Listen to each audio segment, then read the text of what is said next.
So why don't you brag about all of how exercise how you wow. Weird. Yeah. Weird level. Like a depth. There's a depth. The depth thing. That is correct. It's like when stairs are too shallow. Well, yes. Also, you just like yeah, that's what I mean. Like it's like they're not. Yeah. That's right? exactly why I don't Like my foot feels it's too big not on the step. chubby kind of, that I feel the depth is wrong. That's why. Well, and mirror staircases are also. I know. And so that's why I have a still hold record of falling down all but 10 staircases. The nurse goes, "Hey, Susan, good to see you again. Stop. Get in the back of the car." Because they took the car down first. Yeah. That's amazing. Yeah.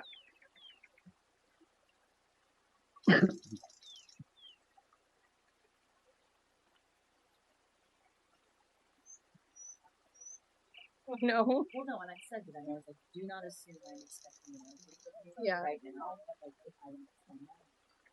Perfect. Okay. Andrew, are you ready? Stop.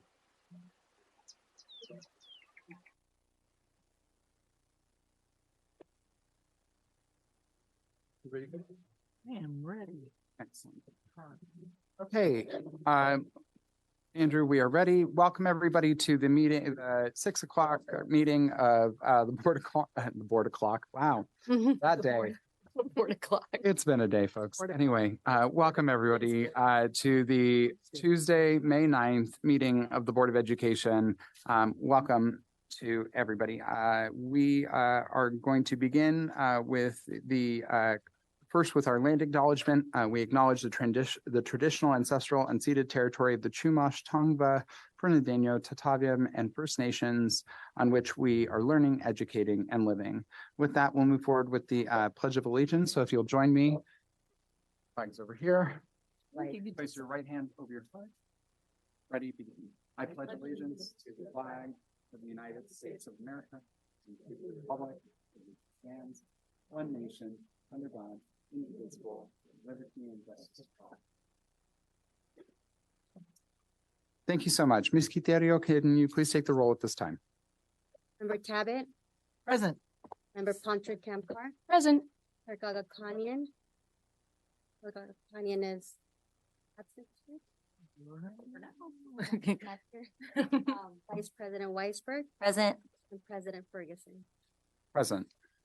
We do have 4 out of 5 members here, so 3 members are required to proceed with the business of the meeting. So we do have a quorum and we are able to proceed with the business of the meeting.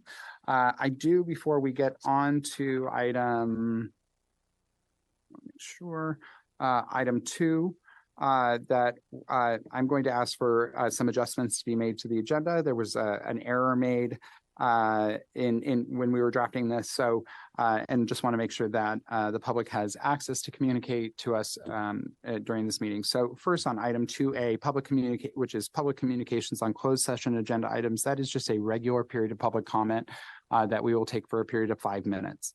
The second period of public comment is fine. We will continue to observe that. And that is a 3-minute period of public comment. And that is item 4A. And then what I am requesting is that we add basically what would be a new agenda item number 5, which is a period of public comment before closed session, Sure. which is standard in our process. So without objections from my colleagues, I'm going to proceed with that change. Ms. Quiterio, is that clear? You're good on that end? Excellent. And we'll proceed from there. With that, and do we have virtual public comment speakers? Sorry, no, we do not. So just verifying, we do not have public virtual speakers at this time. So we'll proceed to cards. I do have 3 cards at this time. We'll continue to accept. And I love when 2 of them are students.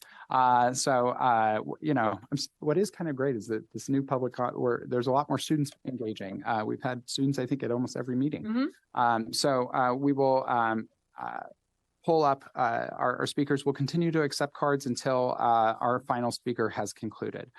So our first speaker is Ms. Penelope. Come on up. And so in this room, there's a little bit of a deal. You have to sit at that table and you have to speak into the mic. We can't have folks talking from the back, so that way folks at home can hear you. So welcome, Penelope. It's good to see you again. Hello, my name is Penelope Bogner. I am in the 4th grade. I go to Providencia Elementary School. In the 1st grade, during COVID, my parents signed me up for a class called the Gifted Alliance on OutSchool. That is where I met the kids most like me. There were so many kids like me, I felt a sense of belonging. I learned to self-advocate, time management, learned what an IQ means, and how it's okay to be gifted. We played challenging puzzles together, and she encouraged creativity. I learned about other GATE students and the programs they were in. I also learned about their pull-out program. I was so excited about this because I wanted to have the same experience of those students. Those students had extra things they learned together. They were able to create projects. They learned robotics and computer programming. Those kids would use their creativity to learn. I have friends at my school who gets pulled out because they have an IEP. They work on fun projects, but we stay in class and learn without much challenges. Other students have a research teacher, but we have nothing like that. I like my school. I like going to orchestra. I like my teacher, Miss Lotito. She finds challenging and interesting books for us to read. I like Miss Tapalia and Miss Culbertson, but the way I am learned at the classes for Gifted on OutSchool is nothing like I ever had. It's completely different, and it's made for kids like me. I know there's more out there for us. I think we need to get together with other GATE students and do more like I did in OutSchool. You can meet with me to talk about those classes. Please use the funding to support GATE students. Excellent. Thank you. So go ahead and take a great job. We'll respond to everybody at the end, Penelope, okay? Our next speaker is Cambria.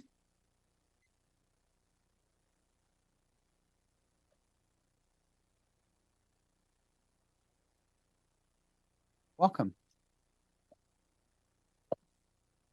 Hello, my name is Cambria, and I am in the 4th grade. I go to Providencia Elementary School, and I'm here to say why we should fund the GATE program. My first reason would be to help kids be challenged. I think that gifted and talented children, such as myself, should be able to have a challenging time in school, which will make school a fun place for learning instead of being easy and not challenging. My second reason is that kids can work harder and smarter. If we fund the GATE program and get supplies, it can help kids bring out their creativity and their skill. My third reason would be that kids could work on their own level of learning instead of having to work on subjects that they already know or subjects and activities that are too easy for them. Providing more funding for books for higher reading levels would encourage more literacy.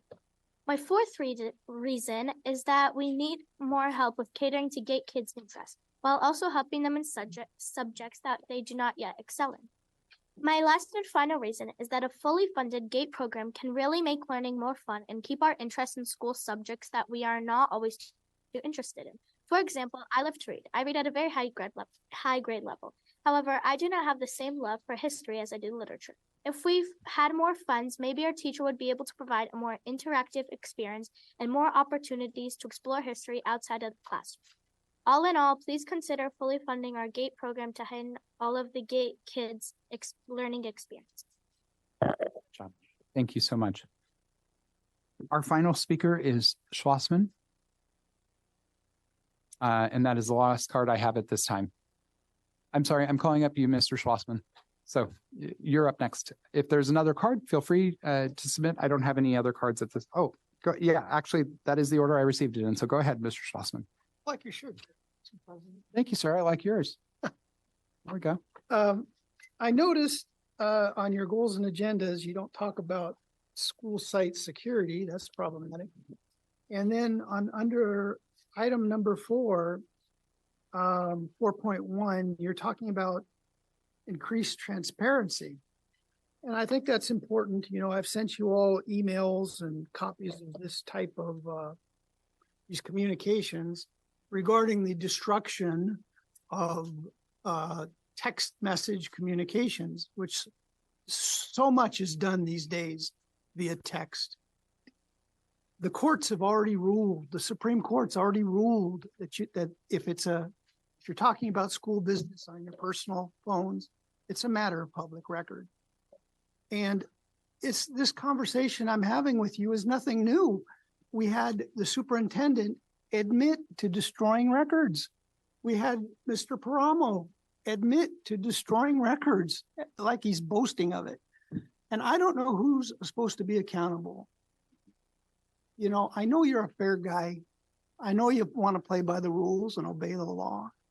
And I'm not asking for anything that's, over the top here.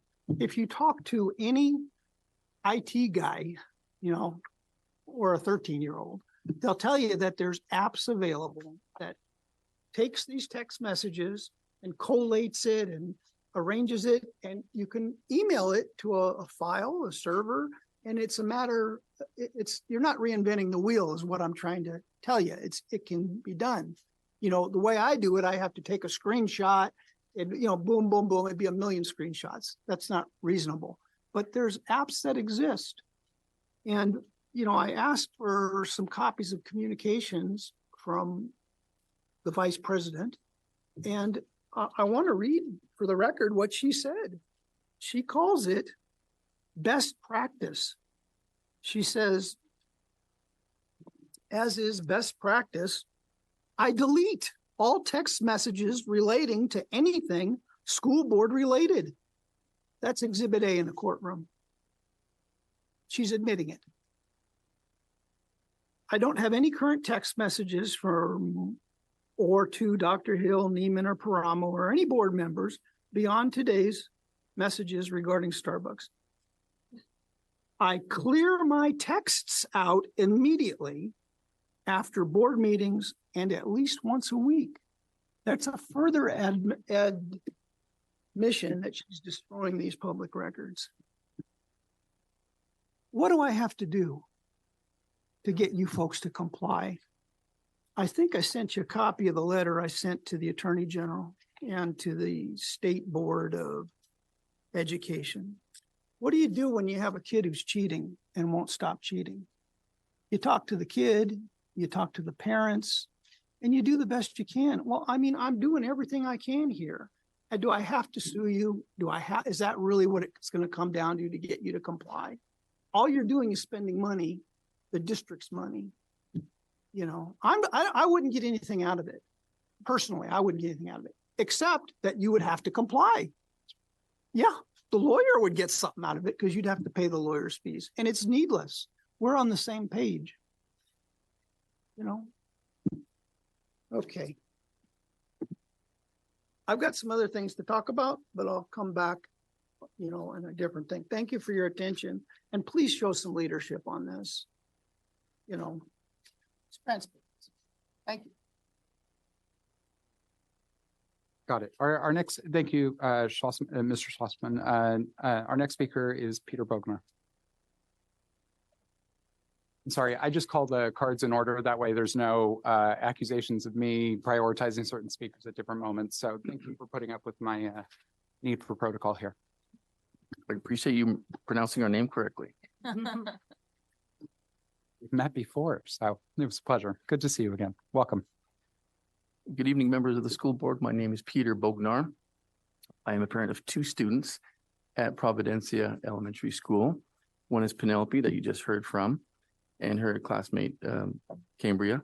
One is Phoebe, a kindergartner who likely will be GATE also. Penelope is GATE. It's a pleasure to speak with you directly. Some of you I've met before. Ms. Tabbitt, we met over an unrelated matter last year. She was very, very helpful to our family, so I appreciate that. Mr. Ferguson, we met at Reflections, I remember that. And Ms. Weisberg, Camcar. Yeah, you do look familiar, I think. Dr. Hill, I met because you were here, and when I teach first aid and CPR, I teach first aid and CPR for Burbank Unified. So, in this room. Staying alive. Slightly different circumstances. And I would like to say briefly that we love Providencia Elementary School. Ms. Culbertson is an amazing, fantastic principal. That's why we went there. We transferred. She's very good. Penelope's teacher, Ms. Latito, is excellent. Ms. Willerton. So this is not a reflection on how well they're doing. Ms. Topalian as well is good. Why am I here tonight? I'm here with my wife and daughters to request the appointment of a full-time gate coordinator. As you know, our gate coordinator, Terry Williamson, is part-time. I believe the term used is 0.2 or an auxiliary. I think that is the terminology. The reason I'm bringing this up tonight is because we found out that our current coordinator, we just found this out. Our current coordinator is only part-time. We did not know this. And it fits in with our meeting this evening, LCAP. The base fund for a part-time coordinator is $14,000. So why do we need a full-time gate coordinator? This is not just because so many other school districts have one. This is because we feel we desperately need one, our family. What my wife and I have learned about GATE in our research is that education designed for GATE students is so completely different. It's not just adapting lessons or differentiating. It's a completely different way of learning, and our Penelope thrives on that way. During the pandemic, we first started using what's called OutSchool and some other GATE Zoom classes. Penelope suddenly came out of nowhere and just flourished. It was amazing to watch. So then we started meeting with some GATE teachers, online educators in other places in the United States over Zoom. We also spoke with some other GATE parents here at BUSD. So the first reason I'm hoping you'll vote to appoint a full-time GATE coordinator and the funding that's needed is that in this time of limited funding, we need a full-time district person who can come up with innovative ideas. Again, appointing a full-time GATE coordinator will be just a start. Number two, along with special ed, GATE are the largest group of students that are identified as having learning differences. Three, GATE is the only group at BUSD with 0 dedicated full-time employee. The only one. The other groups are represented. 4, GATE students are the group that is most likely to make the least amount of academic progress during the school year. 5, GATE students learn differently, so they need a program that teaches differently. As we've been speaking with GATE teachers, we can see it's just a completely different way of teaching. And finally, inclusivity. GATE students are not being taught to their full potential, we feel, whereas other groups are represented. We feel that it would be fair to our GATE students to appoint a coordinator. One article that I read, excellent article, compares GATE students to cheetahs who can run 70 miles an hour to get their food. In an enclosure, they can't do that. And GATE students need opportunity to run that 70 miles an hour to get what they need also. Let me conclude by quoting Alicia Boylan. She's Penelope's 3rd grade teacher. She's over at Bret Harte. Excellent teacher. To give you, hopefully, because I'm reading a lot of stats here, to give you an idea of what is going on with Penelope. So we met her after school one day last year, and we said, how's Penelope doing? She did not go into her teacher mode with a canned speech, which we appreciate. She said, oh, Penelope, I can barely keep up with her. She has so many projects going on. She writes a school newsletter and distributes it. She has 3 positions in our classroom government course. She's writing a book, and who knows what else. She's like a rocket. All I do is just point her in the right direction. So she understood Penelope. And if you see Penelope in a regular classroom, she gets bored and tired, as they both mentioned. But when you get Penelope in the other environment with a GATE, it's just amazing to watch that. And I really feel if we could dedicate funds to that, that's at least a major step in the right direction. I understand there's a lot of funds that need to be allocated, in other places too. Let's appoint a full-time GATE coordinator. Our GATE students deserve it, they want it, and they need it. Thank you very much. Thank you so much. That is the last card I have at this time, so I'm going to close public comment and then go to staff for staff responses. Thank you, President Ferguson, and thank you to all the speakers this evening. Thank you, Penelope and Cambria, for your advocacy and just sharing what your experience is like at school. You gave a very vivid description of how you learn and how you want to learn and the support you need. So I really appreciate you coming down here and sharing with us. Mr. and Ms. Bognar, I say correctly? Bognar, sorry about that. First, Mr. Bognar, thank you for your service to supporting our employees, and thank you for your advocacy as well. I'm not going to be long-winded. Definitely listened, took notes about your advocacy, This has been a topic that we have wrestled with for many years about the supports of balancing our budget needs and supports for our students. We have shifted to a model where it is a part-time position, but we work very closely with our curriculum specialists as well as our teachers and our principals to implement differentiated instruction strategies. Clearly, I heard some feedback tonight. We need to continue to look at how do we improve those strategies so that our students are supported and challenged. But we're looking at how can we be creative and responsible with our budget needs and still support the students. But I know it's a broader conversation for the board, but I appreciate your advocacy. And then Mr. Schlossman, I know the board will be reviewing the goals and talk. I noted your recommendation about school site security and I know your feedback on just transparency and retaining text messages.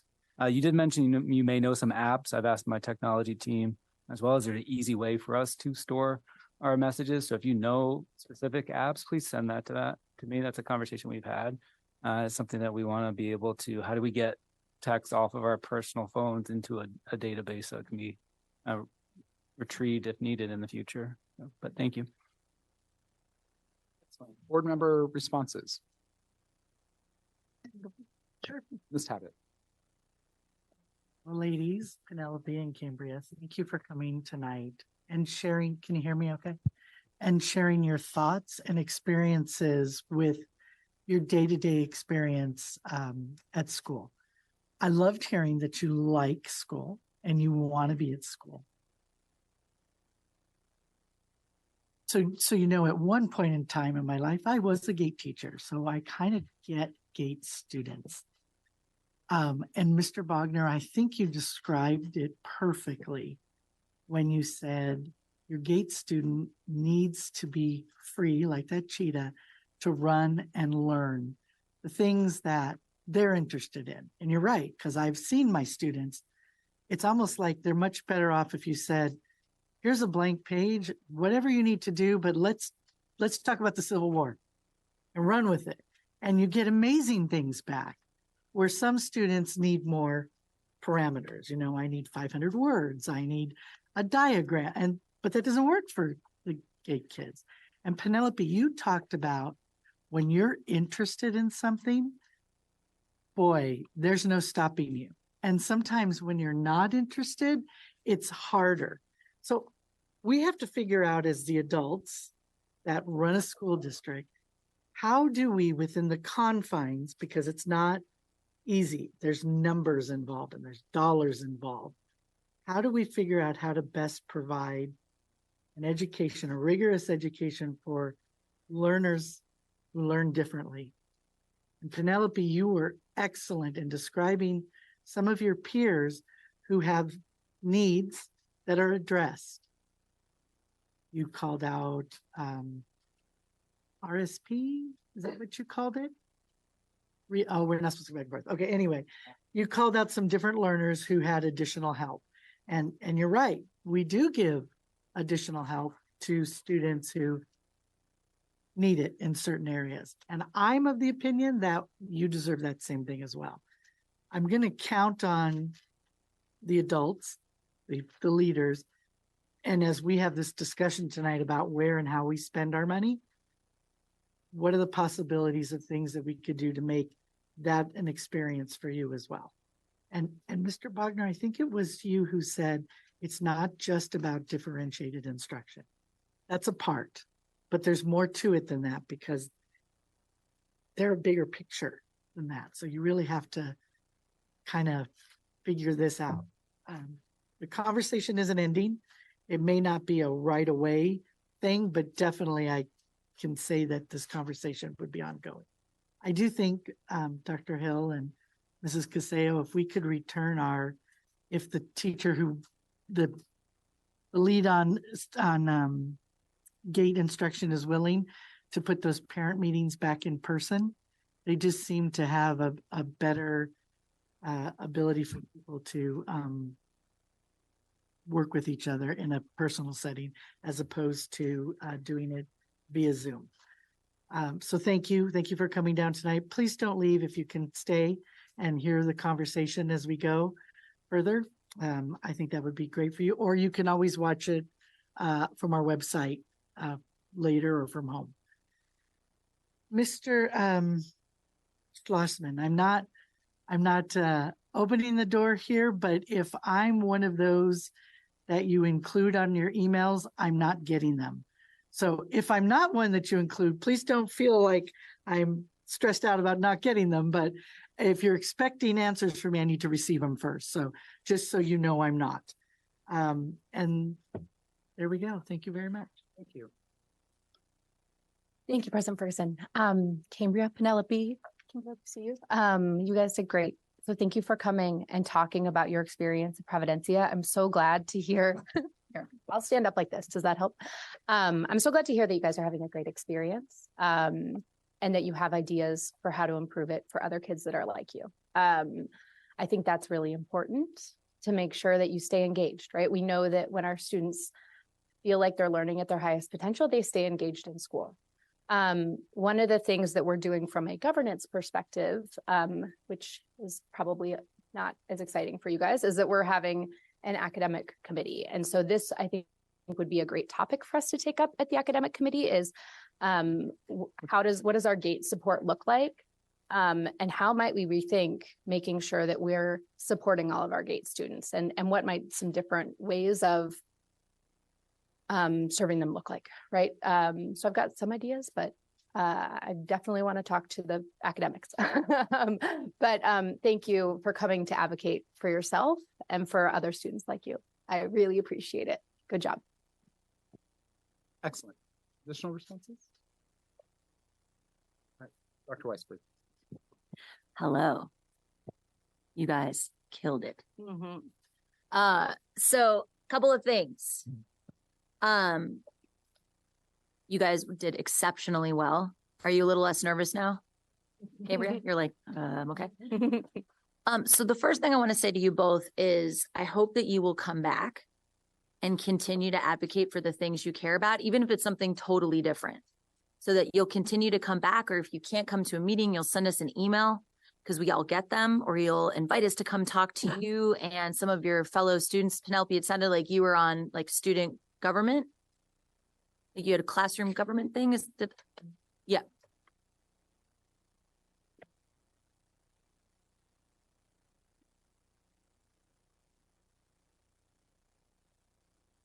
Mm-hmm.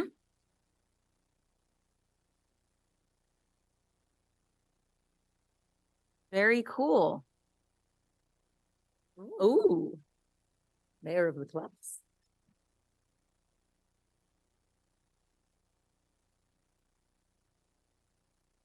Very cool. So it sounds like you have a lot of experience. So I want you to think about taking that experience too. Come back to us.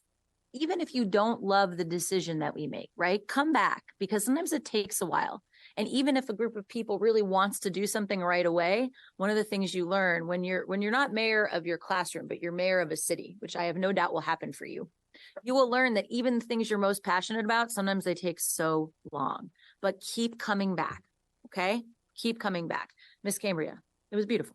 You had nothing to be worried about, but public speaking is scary. I want to say that I totally relate to how you feel. I was reading like a crazy person. I used to get grounded all the time because I would sit on the edge of my bed and try to read from the like light coming in. And then I pretend to be asleep. Like when my parents, yeah. It's not surprising to anybody, but so reading is the best. And I used to get so stuck in a book, like people would call my name and I couldn't hear them talking to me. So I totally relate to that. And you bring up some really interesting questions, both of you, and also Mr. Bognar. Yes. You also bring up some really important things that generated some questions for me. And these are some things that I have for Dr. Paramo and Ms. Cuseo and Dr. Hill, but just questions about our curriculum specialists that we have at each one of our schools. You know, can they work alongside some of our teachers to provide supplemental material for our GATE kiddos? Because they're certainly qualified to do that. I know our teachers get a lot of training on differentiated instruction, but speaking to Dr. Hill, maybe it's time to revisit that. So I wonder if we can't get to where we need to go yet, what are the people we already have in place that can help us get closer so that, you know, if history isn't your thing yet, yet, but maybe a curriculum specialist could help create something really interesting for you so you can engage with history in a different way. I also wonder, and curriculum specialists listening, I'm not trying to have more work, I'm sorry. But the other thing that you made me think about, all three of you when you spoke, is when we talk about, I don't know if you've heard us, Cambria and Penelope, talk about DEI, diversity, equity, and inclusion. I know parents, you guys have.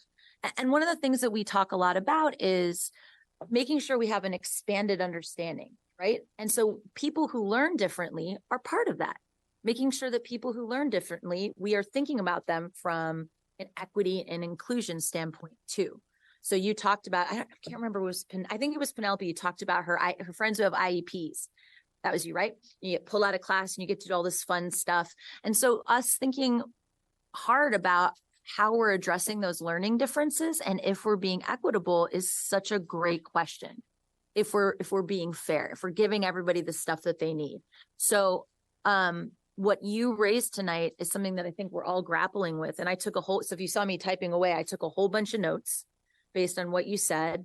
And I wonder too, if maybe that's not something we can ask our DEI site leaders, our teacher site leaders to also play a part in, is how can we support our GATE students? So you guys have given me at least 5 really huge, important questions to ask and to puzzle out with people who are amazing.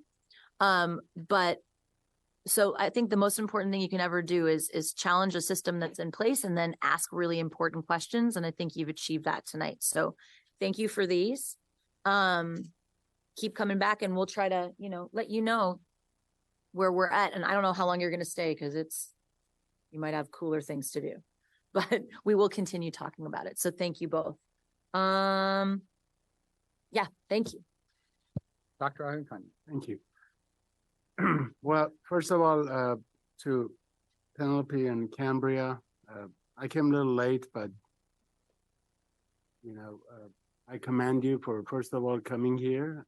I'm sure you had better things to do this evening than to come here, but for you to be an advocate for what you believe in, but also, you talked about education, it being fun, like my colleague, when I was younger, my favorite book to read was the encyclopedia. Mhm. So, and I often asked by my mother to stop asking her to ask me questions about my homework, but that was my way of studying. And I think what you're doing is actually, and what you're talking about, it's kind of catching up now, because someone who's in higher education, I teach, there are questions about changing the system and how we think and how to, look at other countries and their education system. But also to make sure we stay competitive when it comes to the global markets and where we go. And to the Bognar family, again, I appreciate you being here. I know this is a conversation that we're going to continue, as my colleagues talked about, but I'm always intrigued when I hear even young people questioning the system, questioning how we can think differently. And I think that's the beauty of education, right? There are no boundaries. I appreciate what you're doing. As my colleagues said, please make sure you keep us informed. And again, thank you very much. And I look forward to seeing and hearing you more from all of you. Thank you. Thank you to the Bognar family. It's great to see you again. Penelope, last time I saw you, you were getting an award.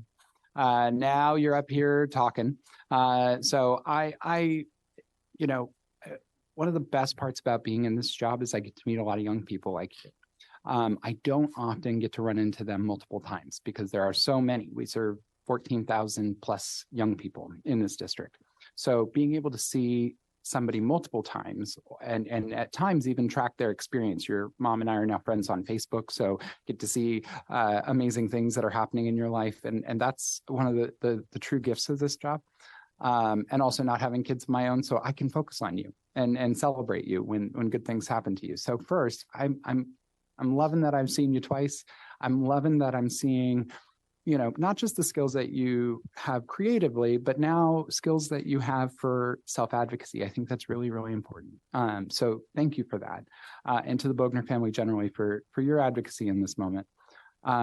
Cambria, I have to tell you, I was really proud to see, can you tell I'm nervous right now? I am. I'm worried about screwing up all the time.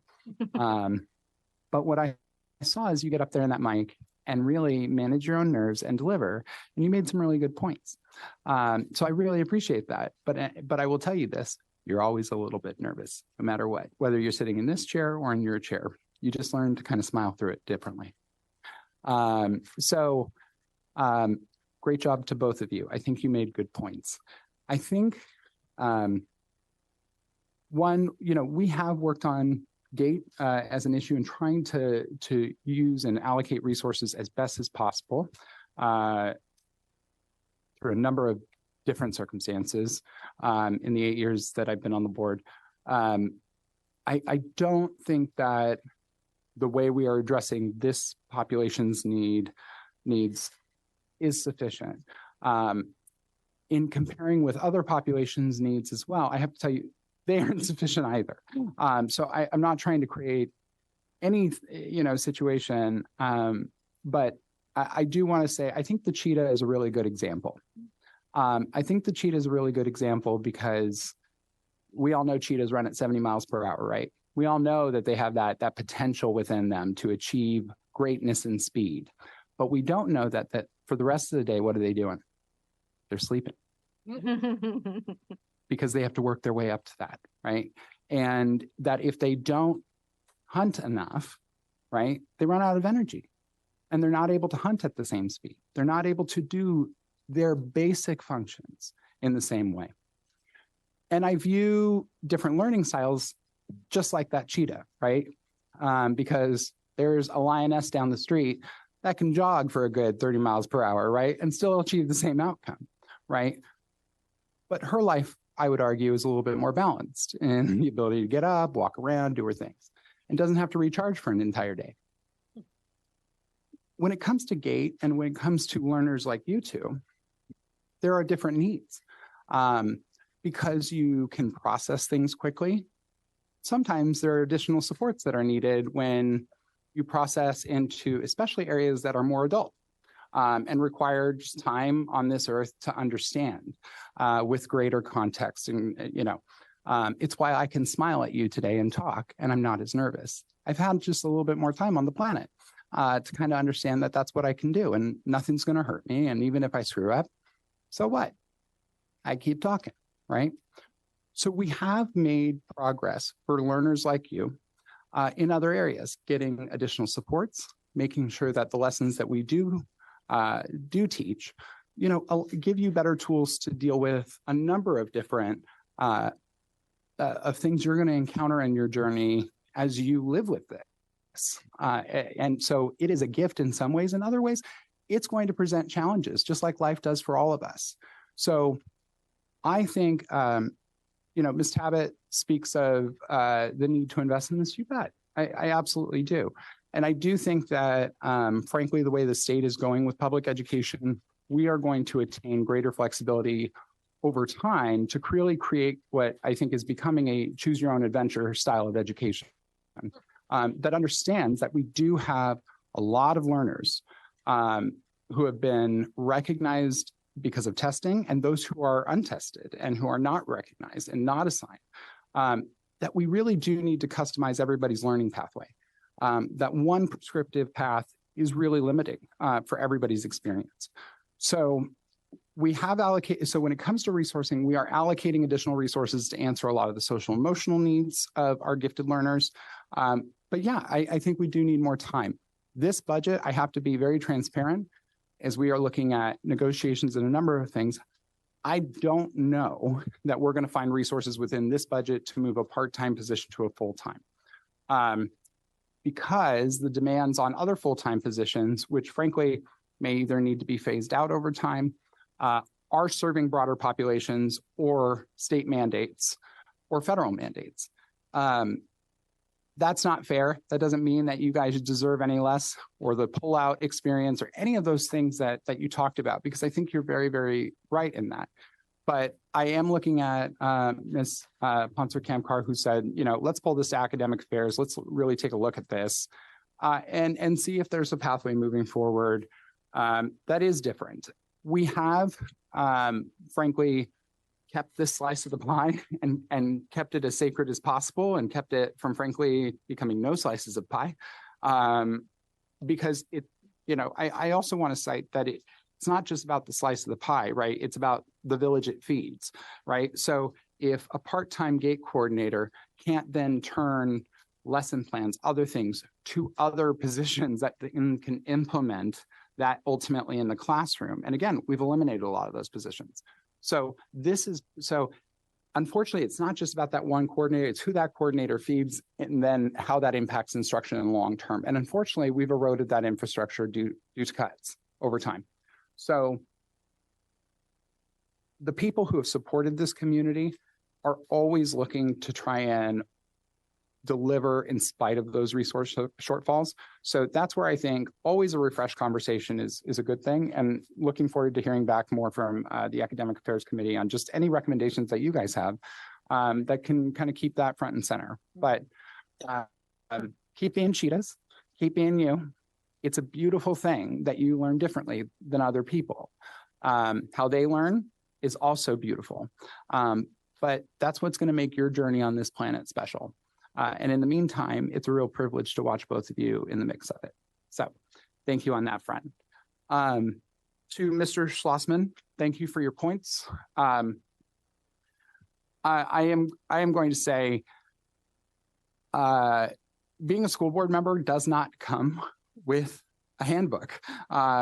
You can go to CSBA and pay thousands of dollars for training, but it is absolutely pay to play to get that training, unfortunately. The district has a baseline obligation to do trainings with us and to inform us of our basic obligations as it relates to the law. The challenging part is, and again, I'm not negating any of your points. The challenging part is that we are not district employees in that way. We are not recognized by law as district employees. And so the challenge is that whereas a 9-to-5 job, and again, hardly saying that these jobs are 9 to 5. So let me just say that, but using it in the terms to classify as just a salaried position, it's pretty easy to distinguish between the professional and the personal. When you're a board member, for instance, if I'm in Vons and an individual walks up to me and asks for my cell phone number, 9 times out of 10, I'm happy to give it. The moment that individual texts me about a student need, I have both a confidential record on my phone and a public record. And that's a lot of responsibility to ask 5 people who are paid $500 a month or less, right, a little more than that, a little more before taxes, because there is a fiscal impact to showing up for these meetings and committing ourselves to this. And I'm not saying that from any ungrateful way, but let's be real, like there's a cost to this. And we have one individual who works her tail off to support the needs of both the superintendent and the Board of Education. We are not the LA Unified School District with 7 staffers. Lord knows. Lord knows. And so both our ability to maintain what is legally required of us is challenging. And I think anybody being human, again, we get 70 emails, close to 100 emails now related to the Burbank Teachers Association's bargaining contract right now. Again, all those are public records. But again, it is our time at the end of whatever jobs and whatever lives we lead, whether we have children or not. I have a job that routinely keeps me moving until about 10 p.m. at night. Okay. After that moment, I do everything I can to open my emails and to get through them. And that's before the weekend gets started, where I absolutely do my best to try and respond to as many of them as possible. But I'm a human being. And over time, I've realized I've got to just be human. So that doesn't negate our obligation to abide by the law. But I do think that intentionality is important when we are charged with frankly, juggling so much. To expect, frankly, years and years worth of record keeping when people change their phones out all the time, frankly, your phone breaks, suddenly you get a new phone, you drop it in, a pool. Is that the destruction of public records? I think not. So having said that, we need to put in safeguards.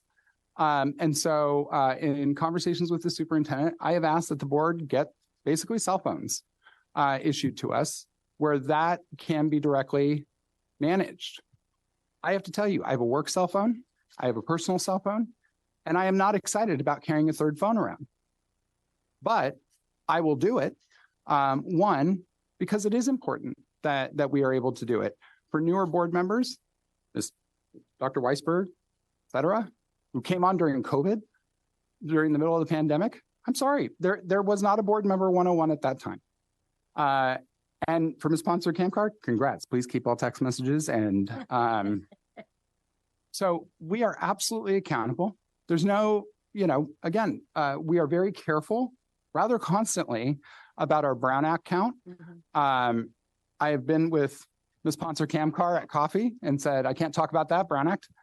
Okay. Like it's really awkward to try and maintain human relationships with people with so many, legal fences, just to be honest. It's hard to bond at times. So there are going to be additional safeguards in place, safeguards that you will be able to very quickly, and that staff will be able to directly support any requests for public documents moving forward, understanding this is an issue. So that is also a new level of spending for the district that frankly, again, don't want to engage in, but at this point, there is a cost of transparency. And as a $200+ million institution, we owe that to the public. So that will be the case moving forward. To the board, again, if there are text messages that come into you about a student issue, we will now need to transfer that to our phones, and to separate phones to make sure that we are maintaining that as public records. I do want to say that when parents text message us about their children, I do want parents to know that it is safe to communicate about your children with us, and any information that we would be required to turn over in those moments would be redacted, and the student information or any identifying information would be redacted at that time. So I really, for those who are watching at home, want to be very, very clear.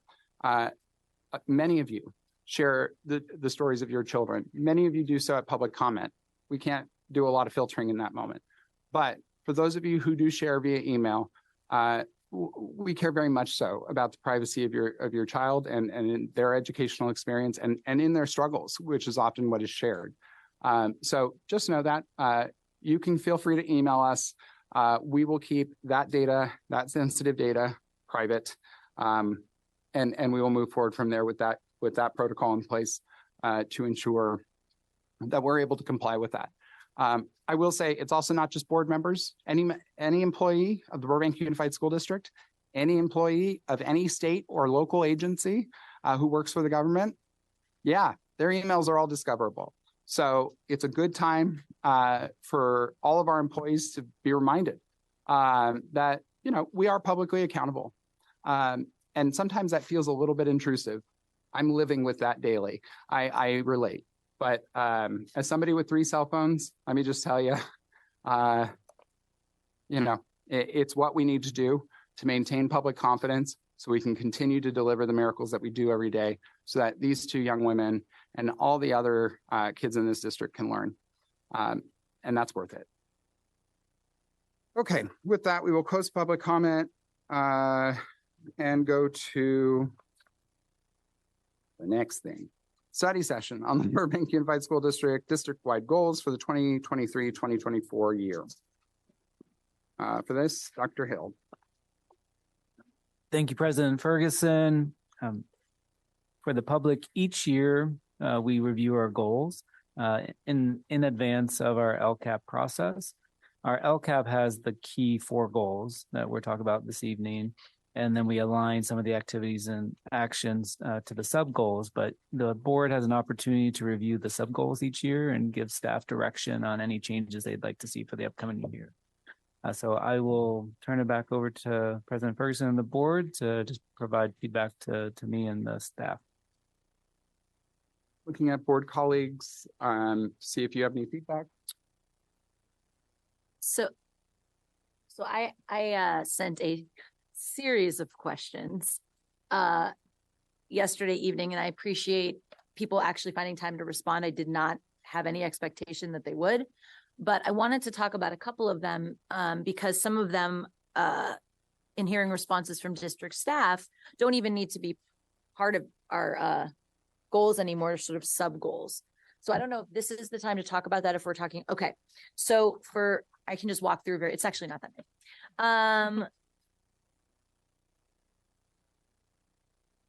1.4, which talks about expanding distance learning opportunities to meet the needs of students who do not return to in-person learning. I think that's recommendation of district staff to delete that, to no longer have that. I think that makes sense. That was the question that I had asked. Yep.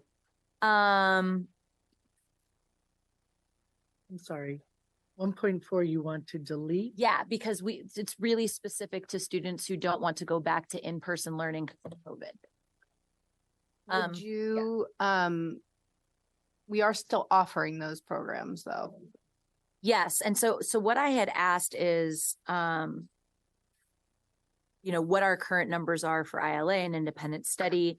And also just sort of asking, and I know Dr. Hill, you referenced it about sort of the Chromebooks being returned to planet Earth. And so they can be put back into carts so they can be used in the classroom. So I think I don't know if we can just delete it or if we want to address it to make it, I did ask. Yeah. Is this I don't something- know, is it a full stop after the second students, right? Like to meet the needs Yeah. of students, period. Or can we shift to more general? I see what you're saying. It's not hold a on. goal. Hold on. Yeah.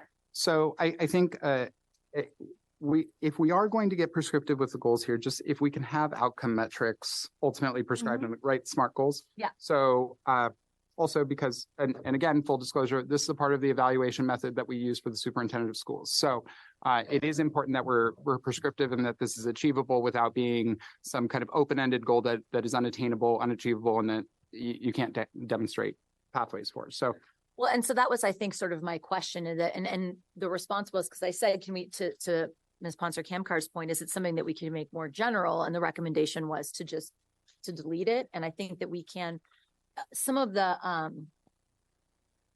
goals in students and staff will be physically, emotionally, mentally healthy. I do think address this a little bit. So that was my first question. So, and I think that was my first response, which is, should we just eliminate the COVID part? But perhaps it's best served in other places. 1.6, I asked about just sort of the status of our master plans, noting that some of them have not been, like our SPED master plan, for example, hasn't been updated since 2019, which I think has a lot to do with staffing struggles. COVID for sure, like who's working on a master plan when we're just trying to keep everybody healthy and safe. But it could be something, so I don't want to make a change to it, but I think it's something that we could perhaps revisit. I don't want to get rid of it. I just think we need to do it. So Ms. Tabbitt. Could that be your review and prioritize strategies within all master plans be part of what the academic committee does over the course of the next year? I don't know. I don't think so, because master plans touch on a number of subject areas that are, I think, broader than just academics. Mental health master plan is an example of that. Okay. Facilities master plan is an example of that. But, do we continue to deploy master plans as kind of the master driving dock and organizing kind of, thesis of different efforts, or are we doing that differently now? Yeah, we had this conversation last year. So there's some master plans that are required, given where we are. So the arts master plan is one we need to update because it helps with our fundraising initiatives.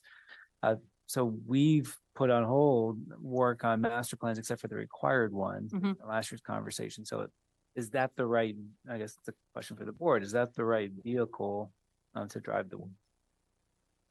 And so the assumption is that as a result of master plans not being used outside of where it's like legally required, that those are then incorporated into LCAP outcomes, which then justify our spending, et cetera. Okay. I am comfortable personally with us discontinuing master plans as a method of organizing work. Having said that, I came to this board starting a lot of master plans, so guilty. The counseling master plan, the mental health master plan, and those were really good roadmaps, frankly, to get us to the points where we are today. It was a little bit different of a budget situation just overall. We were not in terrible, we were not in uncertain times. We were going to anticipate continued additional revenues. It was when the superintendent joined. We both joined at the same time. Sat in that meeting. I remember, sorry. Flashback to that meeting. Whew. So, it used to be a good tool for that. Because our decisions are so year to year and they are so budget dependent, I think it does make sense for them to be kind of linked with budget decision making in the LCAP, which they've always been. But it used to be that we could have 50 different priorities and then bring it in and address 20 of them. But I just don't think we're in that same breathing space. So, How many master plans do we have that are required? Look at staff. I'm trying to go Yeah. through them all in my More head than right 10, now. less than 10. A required? No, it's a More than 5. like Well- 3 or so. well, it also number of plans required or number of master plans that we're maintaining right now. We're maintaining about 10. So yeah, the two that popped in are exactly the two. If you couldn't hear at home, it's the career technical education plan and the arts plan. Those are the two that our funders and our grants want to see those. So, and we have goals in our LCAP from that. The others are guiding documents, and we're still doing the work, but the big convening, starting it out, mapping it out. I think if we can drive more focus on the LCAP, and then you can go deep on areas that can be, okay, here's something new we're trying. Let's make sure we thought through it. That makes sense. We've been having, go ahead. Dr. Ayakani, looks like you wanted. Yeah, I do appreciate, your comments and admitting that we had some point too many master plans, but We had resources. yeah, we did. And I think, since there's been a lot of conversation about getting creative and trying to see how we can find some, ways of either funding or getting more help. I think I would like to see if we're moving forward with any future plans. Also, we integrate into it what the involvement of the community organizations and institutions are. Maybe try to offset the cost, maybe try to see, where we're going, feedback, or even some support additionally with certain programs that are flexible enough where we can, kind of continue growing. I'm looking at a system. We need to create a system that kind of, feeds itself, not just master plan. I'm not a big fan of putting things just in writing saying, well, we're going to have to do this with this percentage, that. Right. I think addressing the issues and concerns and creating a system, a holistic system where, everyone is kind of included, but at the same time, we're also reasonable in terms of what the needs are and how some of these partnerships can help us, could help us stretch some of these master plans where we're not so much reacting toward, what the budget is going to be. I also want to do a bit of a flashback, and Dr. Ayakani, and you joined us at that time too. Sorry, I didn't mean to leave you out. One of the, at that time, one of the major pieces of feedback that I heard as I was running was that the district was not collaborative in its decision-making. That at that time, LCAP was also a new process. It had only been around 1 or 2 iterations. And frankly, it was a pretty flawed initial kind of way of, and again, not through any malintention, but through just practice, right? It became this kind of organizing campaign to turn out as many people from your school site as possible so that they could get a number of dots and put it on the right board at the right time to determine funding. And that was the reality, right? That's how every system kind of starts, is how do we game this until it finally becomes the document that lives and kind of lives up to the intention, frankly, ultimately of the legislature to get funding to where it's needed to go, but also to allow some localized decision-making as that conversation happens. I I think over time, we've demonstrated a willingness to be rather transparent and be open with the community when it comes to participation. Yeah. That in large part, frankly, is not our doing. That's because of staff's receptiveness and open facilitation and active facilitation of public participation. But I do think, frankly, that the governance model that we put in place also answers that now in kind of a new, more condensed format. So I do expect deep dives in the same way. I don't expect it to be as prescriptive and as driven by writing in certain moments. I think in certain areas of expectation and a part of, frankly, having us as co-chairs of each of those allows us to drive those deep dives as policy leaders. Yeah. There are documents, so it sounds like, I will also say safety plans are not master plans, but they are kind of master plans for safety of each school site, right? So it gets real subjective real quickly of all the different plans governing this district. But if you want all that paper, good luck, really, truly. So what I will say is I think we can stick to those two and identify those two as our master plans at this time. The GATE master plan, or I'm sorry, not the GATE master plan, that has existed at some point. I think that's mostly, we've answered whether or not we are able to fulfill most of those recommendations that are found in that plan at this time. I think we've answered that. What was the other master plan? Well, there's SPED's ongoing. CT. for technical education, or we need to have a English learner master plan. It's something Right. to take each back to the board. So I can just list them so we don't. Yep. We have an alternative education master plan, the Arts for All master plan, career technical education, the counseling master plan, English learner master plan, the GATE master plan, instructional technology, mental health, and special education. Okay, so I'm going to ask that the remaining plans that are outstanding serve as standing updates on the agendas of the governance committees that are working on those areas, and that each of the governance committees takes time at this point to prioritize amongst that plan and the outstanding goals that haven't been met, to prioritize what's remaining, and let's circle back and get it all on one doc. Because that really should be, I think, a part of, if we can answer any of that through policy, frankly, as opposed to funding, because the funding questions I think are relatively done. But policy changes, curriculum changes that aren't funding dependent, that is probably a good list to get back here, and just to see if we missed anything. Any objections from my colleagues on that front? So, and then we can get rid of that overall goal, but with an understanding that it'll go through governance committee. Okay, any you want to continue, Dr. Weisberg? I know you were walking through your list. Oh, sure. Mm-hmm. 1.8 was also recommended by staff to get rid of. It's the one that specifically just talks about interventions and supports for students impacted by COVID. The only question I had is if it's something that we could alter to develop interventions and supports for students with continued learning loss. But so I don't know if we need that or if that is somewhere else already and we don't need to include it in 1.8, like 1.8 can just go away. But the response I got, which was helpful, is that this is another goal the board can delete if they want. I just want to make sure that there's something that We use 1.1 as our 1.1 and 1.2 as like the guiding, like we want to make sure because those are more measurable. Reduce these Fs, 1s and 2s. Sure. The LCAP aligns our activities around summer school, interventions, RTI. So we encompass there. When we added 1.8, we had the lens of this is a response to COVID. So now that we're moving to the next phase, we're still focused on interventions and supports for students, but it's tied to. Okay. Out.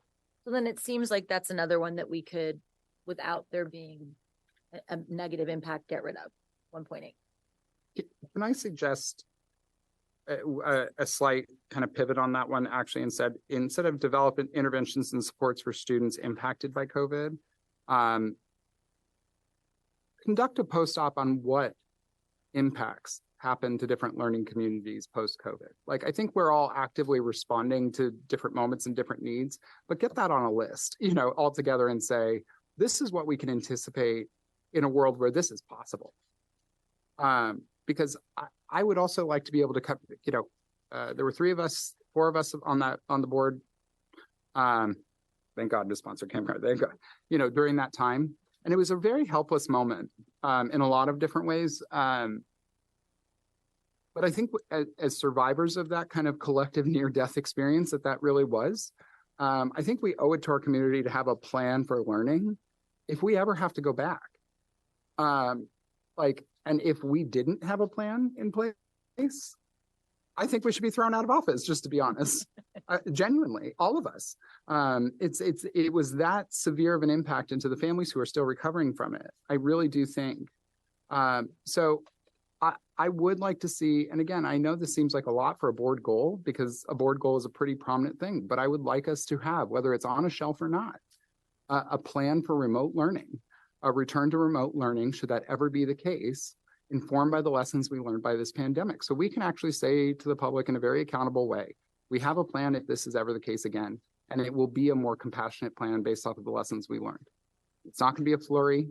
And I do think it rises to the level of a board goal, frankly, as a bit of saying adieu to that, that moment in our history. Objection? So are Sorry, you Lisa. suggesting that, Not a master plan, though. so then are you suggesting, I mean, it's protocols. It is protocols for what worked and what didn't. so is does this take the, 1.8, it swaps it. so 1.8 would be what you said? Yes, How's it measurable? there is a plan or there isn't one established. So does that,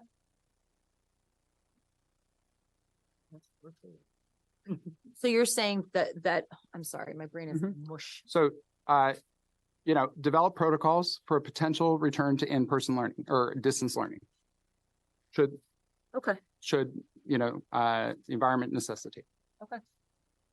based off of findings and lessons learned from the COVID-19 pandemic.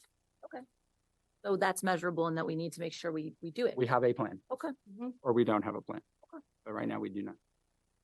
It's Um, kind of, Okay.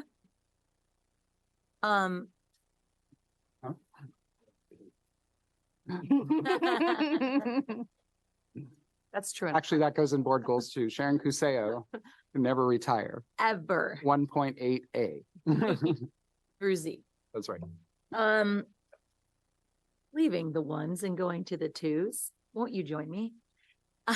Before we leave the ones, Oh, we want to please. see if anybody else. I would love has to. I didn't some know if you ones. wanted me to go through the whole thing and then. Do you have come any back. additional feedback on ones? I'm just, so we mentioned that 1.1 and 1.2 are the ones that are kind of most measurable here, right? So I'm wondering, I'm looking at kind of like 1.7 and 1.9. And even like 1.9 and 1.10 are about like establishing committees essentially and like working on plans. Do we feel like it's time to make a deliverable on that? Or is the goal for next, because these are the goals for next year, right? So, or is the goal for next year continued progress against certainly the 2 years of community college and an apprenticeship? Yeah, I think that those are good. That's a good flag. So so 1.9 should definitely drop, form a committee, and it should be report to Develop a plan? yeah, report to the appropriate governance committees. A plan to provide students with up to 2 years of community college and or apprenticeship experience before they graduate. And I think that is definitely a split jurisdiction of both student experience and academics. So that should go to both.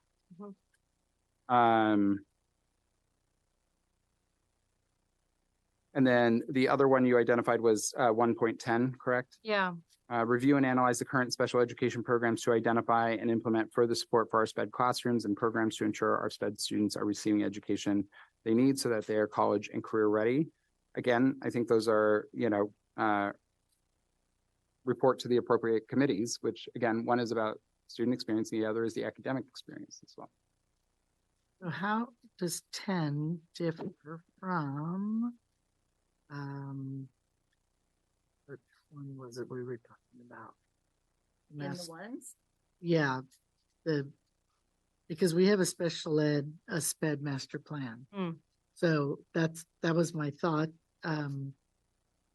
But this is like pointing that one out specifically. Let's look at that SPED Yeah. master plan, which isn't a bad thing, but I was hoping if we're going to keep this, that we could say current special education and GATE programs to identify and implement further support. And maybe we call it specialized learners or individual special something. So those programs, we take a look at what's happening and what's going on and keeping abreast of. And making sure that they're career and college ready as well. I worry a little bit, because I think your point is well taken, but I think That was nice of you to say. Thank you. you're quite welcome. It's not personal. I wonder about, there's a part of me that wants to say like different learning environments. Yeah, I didn't have the but exact word. But I do, but I Call do, them specialized learners. yeah, but there's just a part of me that feels like our SPED community needs its own bullet goal and bullet. I mean, and in this case, I actually would, I don't know if I said this last year. I'm going to ask again if it's appropriate, but it'd be interesting to hear from district staff in regards to, and I know these are like guidelines and aspirational, but does including other specialized learners, I'll use your language, within this 1.10, does that muddy up the goal? Does it make it, do we lose some of the like focus of it? So I think I offered an amendment to this last year, and some of these was specifically focused on the SPED experience post-pandemic, how we were checking up on them and how we were moving. That's why I'm not sure if it was a specific goal or others that may have focused on it. I believe it was. This is kind of the watered down version of my frustrations on that day. But we have said that the master plans that are outstanding, including the SPED master plan, are going to go through committee ultimately. And we're going to review any kind of outstanding metrics and then come back. Yeah. If there's going to be a focus on learners who require, sorry, what? Okay. So just talking across, got it. So if we're going to differentiate specific outcomes for people who learn differently, Yeah. and we want to pull those out, I think we can get specific about that, but work it through committees. Well, and what that makes me think of is, should there be something in there about differentiated instruction in general? Like Sharon pointed out, which I knew, that our curriculum specialists already work to provide alternative content for GATE students, right?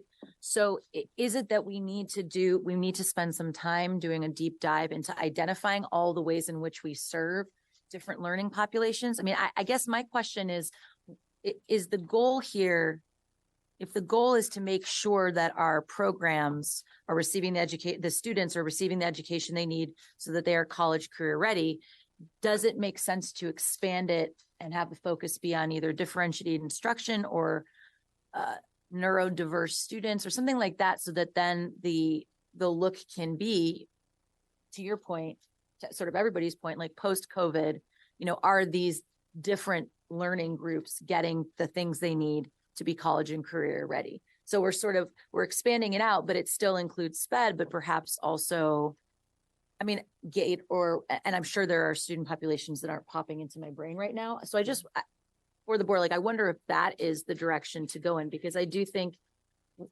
I would be hard pressed to know all the ways in which we're focused on differentiated instruction. And that's not because we aren't focused on it. It's just because I don't know.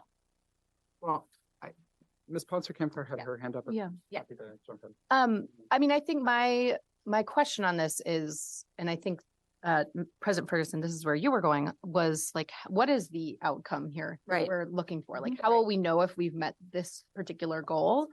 And I think maybe that's part of revisiting Right. the special education master plan, and then that will actually come out with a goal. And so, normally I wouldn't love to have the goal be like, make a plan. Right.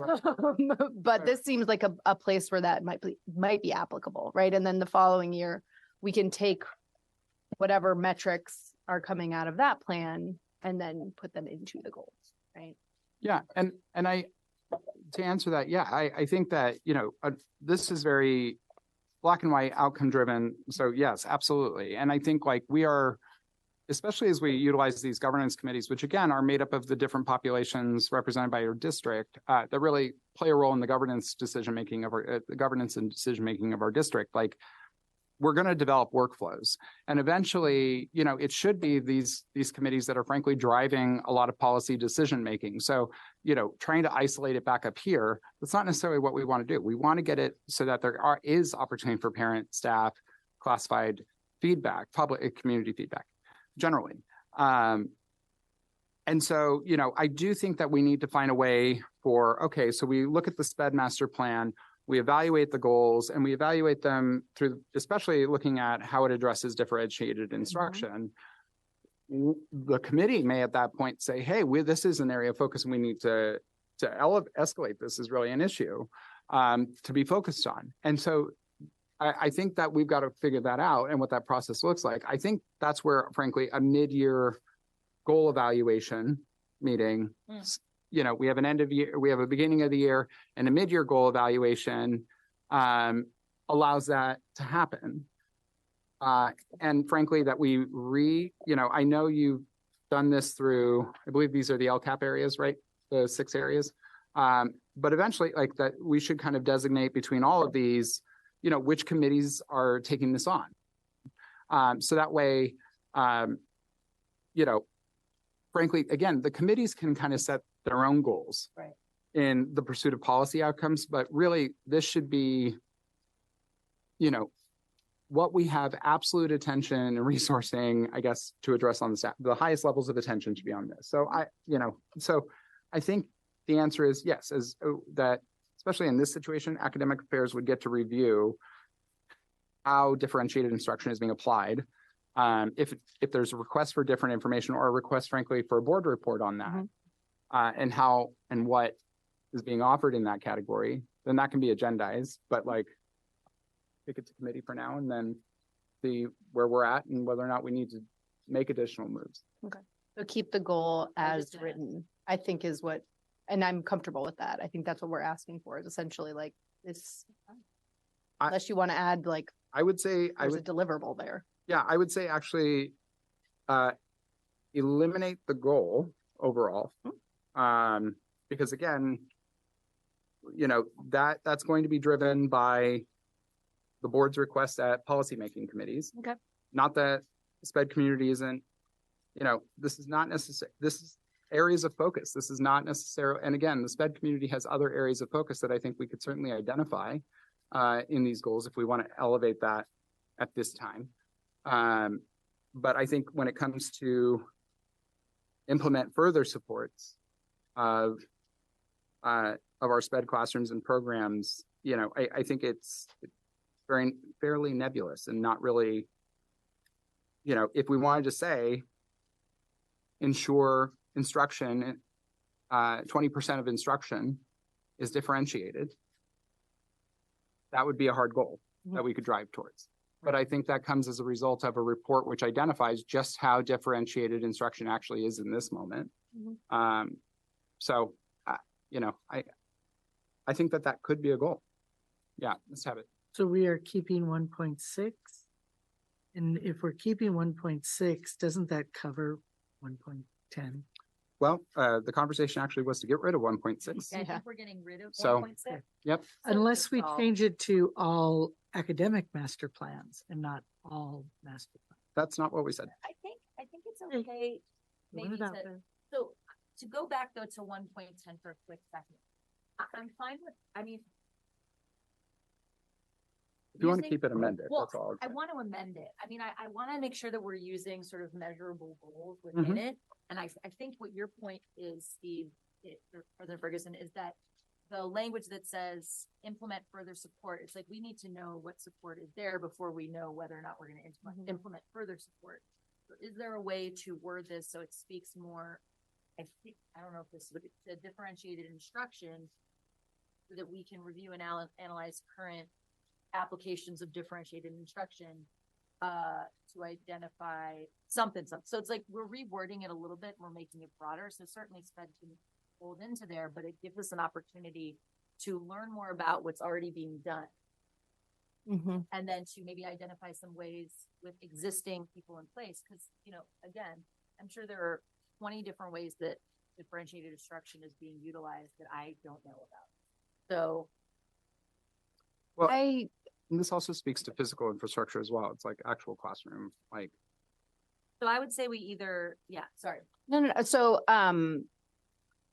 one of the things that I'm thinking about is that I like the specificity in that. I also feel like there's a lot of other pieces that go into this, right? Whether it's like, whether like how we're doing special education staffing fits into that, right? And that could be something that we measure if we identify that as the biggest kind of hurdle for our special education students to success. And so I don't want to get too prescriptive as we have someone coming on as special education director to start to tackle some of these problems. But that's kind of how I'm thinking it through as well.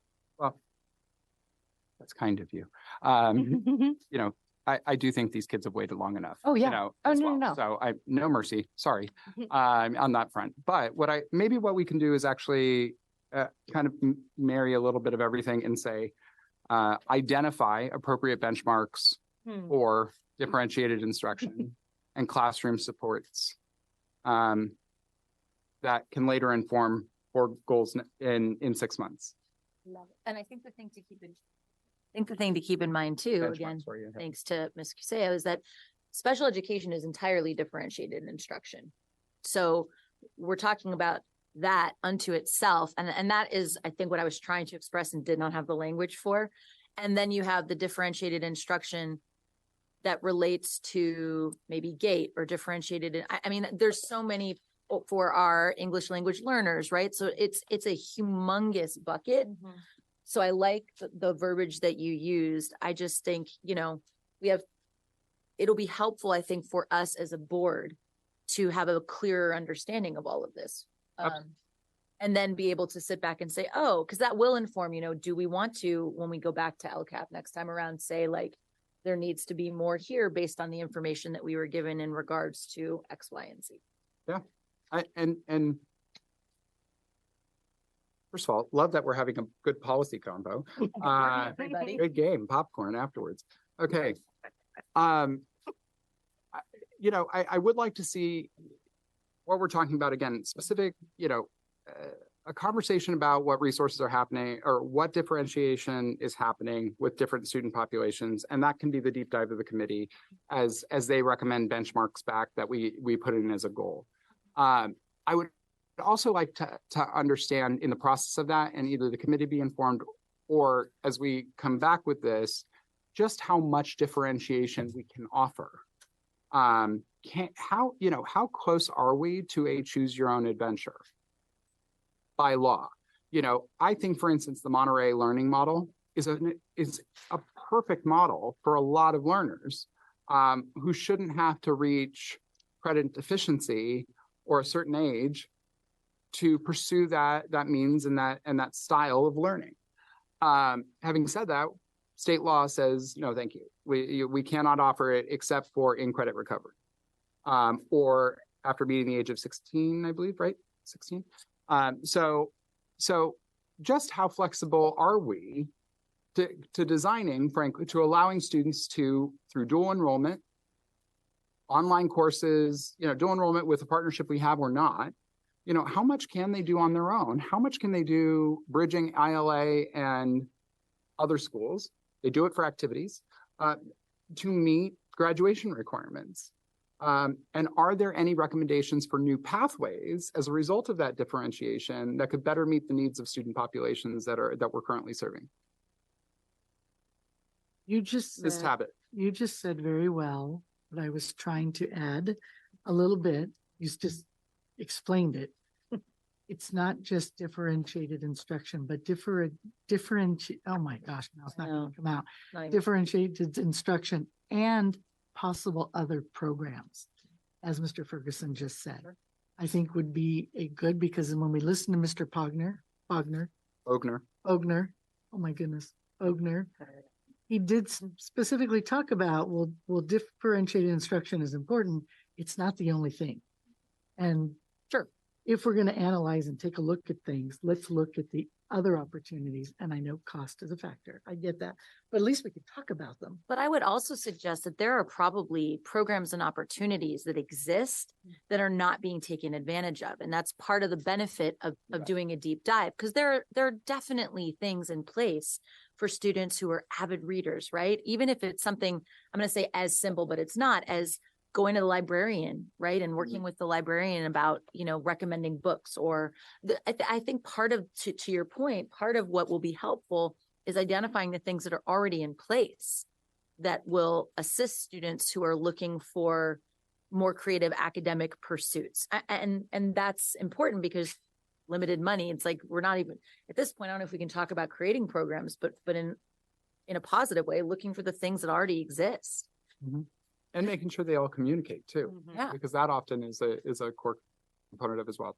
I was thinking to these groups of kids, all of them. Mhm. It is so difficult for a classroom teacher because, especially in the elementary level. Yeah. Because you may have a gifted student who loves literature, loves reading, loves anything to do with English, but as she told you, didn't really like history. Or, She just said it wasn't her favorite. right, but that doesn't mean all of those kids excel at everything. No, of course not. If they're not interested, whatever their learning ability is, interest plays a big part. Learning We could- style. Yeah. Yeah, so if we could come up with, or a discussion of, like we said, other options that we may already be doing that we don't even know, but that gains a kid's interest so that they're willing, as Mr. Ferguson said, to work on their own or to dive deeper somewhere on their own, which I think is fantastic. And all abilities, whether you have an ability that impedes your way or excels your way, can benefit from those things. So thank you. Yes, Yeah. I think to your point with the language that you used, identifying what exists so that we can figure out if we need more, Mhm. less, if we just need to shout from the rooftop about all these awesome things Mhm. that we didn't even know we had. I Right. think that's a really vital step for us to be taking right now to everybody. And again, giving feedback on this as well, right? Using the cheetah as the example. Our SPED students may pick up a book and pick up all the content from that very quickly.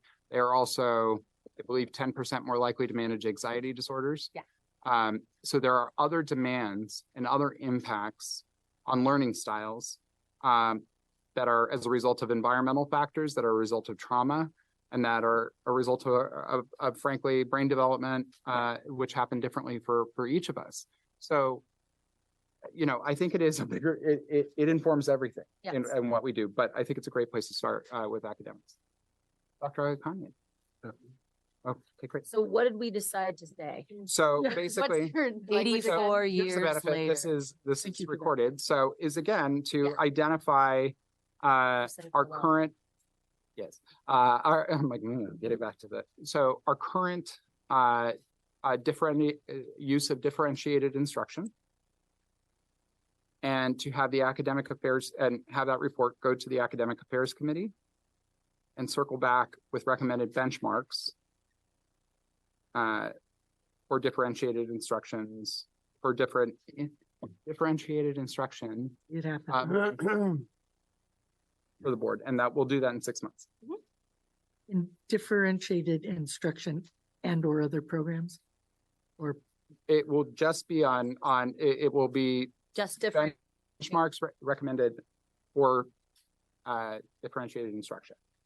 If that includes, after seeing that we need additional differentiated instruction, or if we need programs to supplement Right. the pursuit of that, that is important.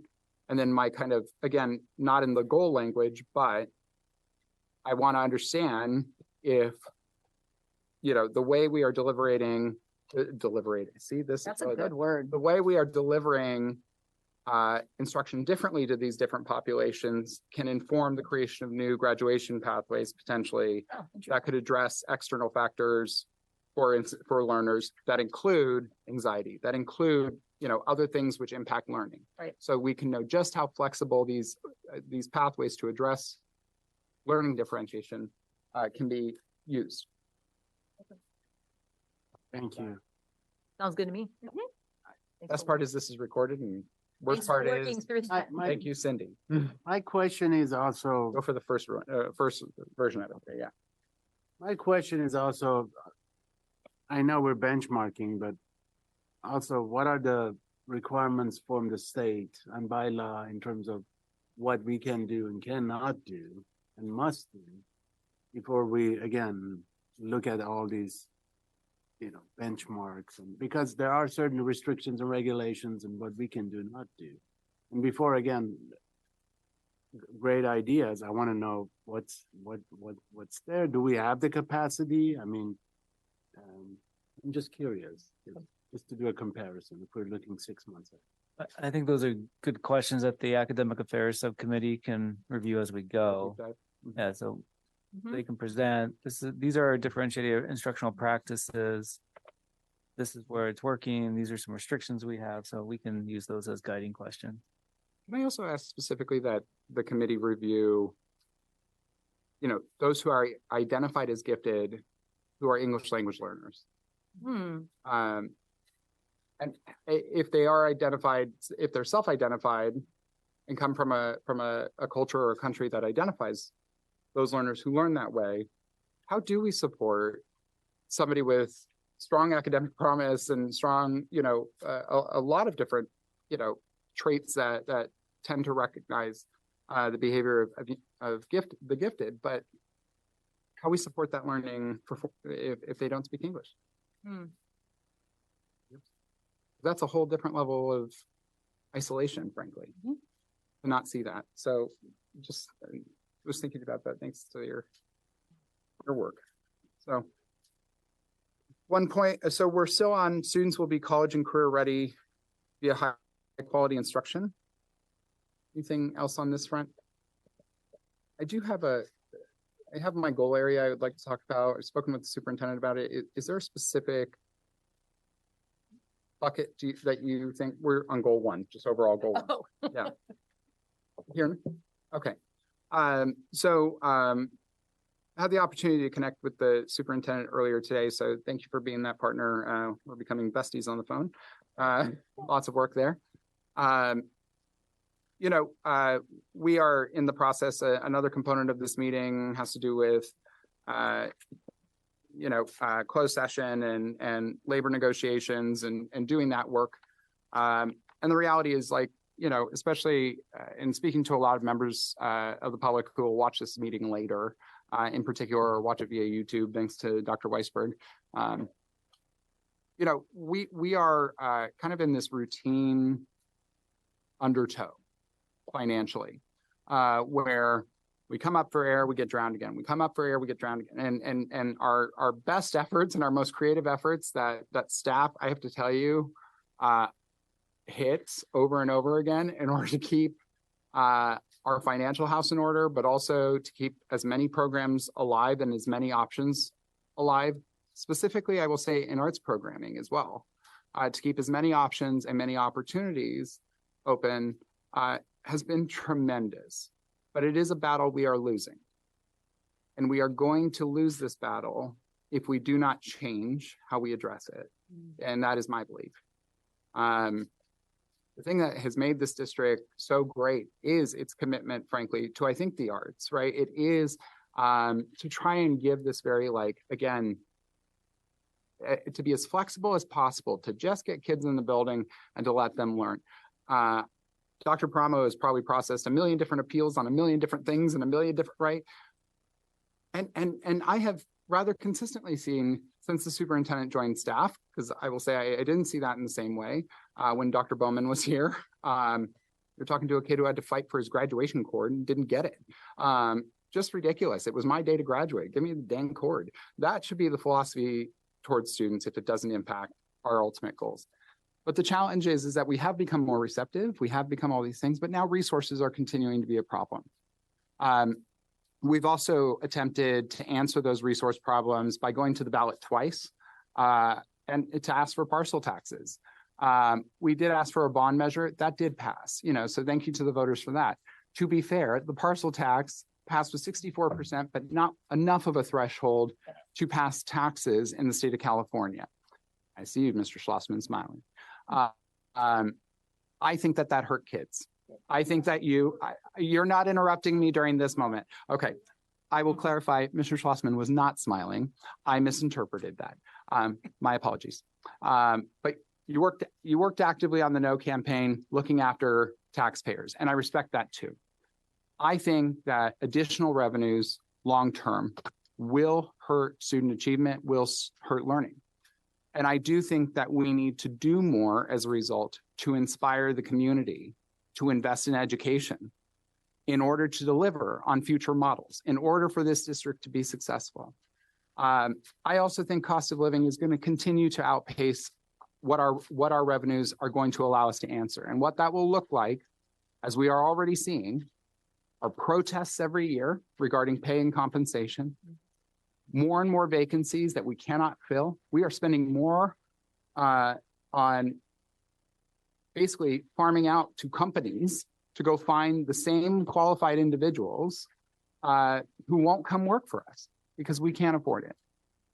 So as an educational leader in this community, and who frankly, I maybe got one more term left in me if the voters do that for me.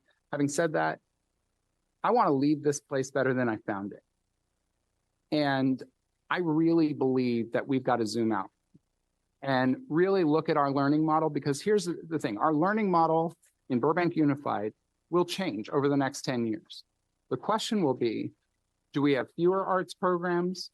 Do we have fewer options? Do we have to be more restrictive with the student experience because there just isn't the staffing capacity and other items necessary to facilitate those requests?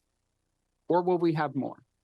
And if we have more, then we need to propose the changes that are going to get us there now, so that the community can see there's a roadmap to something greater, not just a parcel tax that will answer the budgetary problems of the next 3 years, or a bond measure that will handle the facilities we've had for the past few decades. So what I am asking to be added as a goal to section 1 at the suggestion of the superintendent is the creation of a 10-year plan. I would like to call it the BUSD Advantage 2034. Obviously, I want to work on this with everybody, but it really is, after 8 years of being on the board, just kind of my findings. And I want this is absolutely a community conversation, but this is a roadmap for 10 years and the district we want to be in 10 years. And the plan would be siloed with our 3 educational communities, our student population, so student advantages, parents and caregivers in one silo, and in our third, our employee groups. And what I want us to do is build out between 1 and 5 advantages that we want to guarantee as a district to the people in those silos that other districts do not offer. Not in the same way, and to structure that for potential like parent advantages. These are kind of suggestions that I would like us to explore. Identifying resources to support college and career training cost-saving pathways to allow for parents to be able to save 1 to 2 years of tuition before graduation. There are creative ways we can do that. We can bring about partnerships that can do that. And using programs, for instance, like CalKids, which is a new state program which guarantees 529 college savings accounts that are funded annually by the state based off of income, we can drive and help parents organize their lives and their resources in a way that can ensure their kids have a path to college, so that when that day comes, or career training. So when that day comes and that kid shows up and says, I want to go to college, we're not hearing the answer of, I can't afford it. That parent is equipped with the ability to make decisions that don't impact us heavily now, that can make a difference for that student and their academic achievements in the long run. Second, I want to see if we can facilitate a guaranteed pathway to childcare for kids pre-K through 5. The way I think we can do this is, frankly, with the passage of a bond and the creation of housing for our teachers, and to potentially explore using the revenue from that housing, the rent income that we would use to give to subsidize, we would subsidize rents for teachers or for employees in this district to attract folks, and then use the revenues for that in a trust fund to subsidize childcare spots. There are 6,000 students by estimate who are in 5th grade or who are younger. About a third of those will have childcare options already. So what we are really looking for, and there are low income options right now that are surveying families. So we are potentially looking at, addressing really the needs of 1,000 to 2,000 kids, maybe as many as 3,000 kids.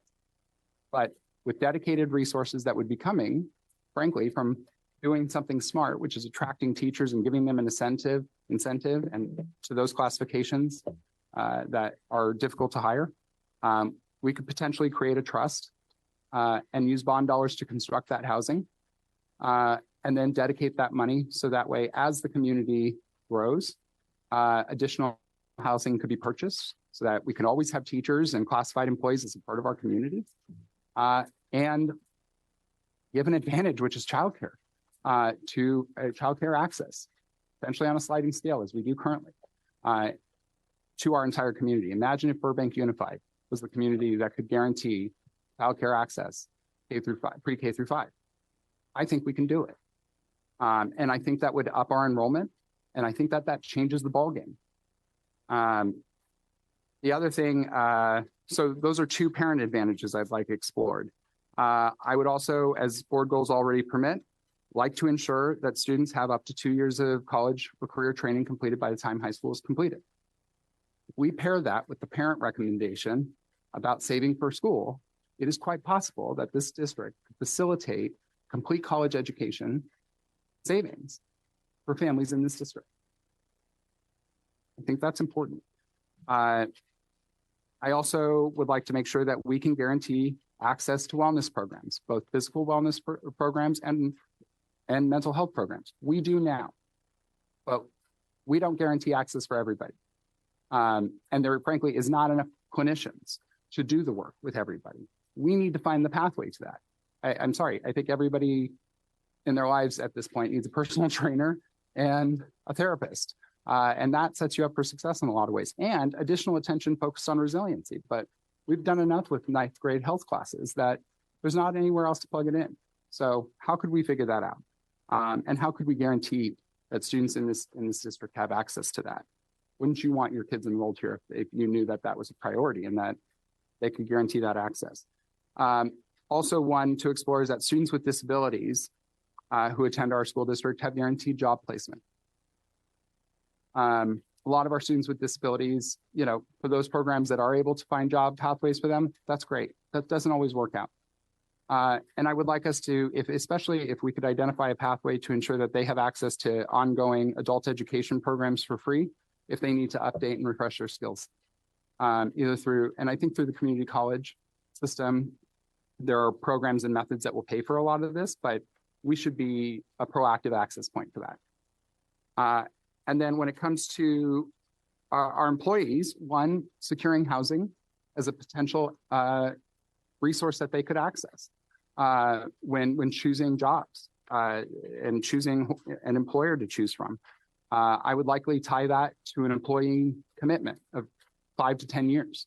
That if you were going to access subsidized housing, state law permits school districts to discriminate who they would offer housing to.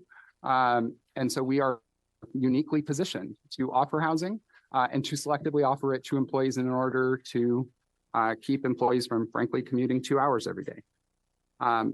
Also like to see one related to professional development and giving people greater control and pathways for that, and greater mobility, frankly, within our organizational chart and career paths. All of this is doable. leveraging different programs that are already subsidizing the experiences of many. Some will require bond dollars. But I think if we can go to the community with a 2034 plan that says, hey, this is how we change the script.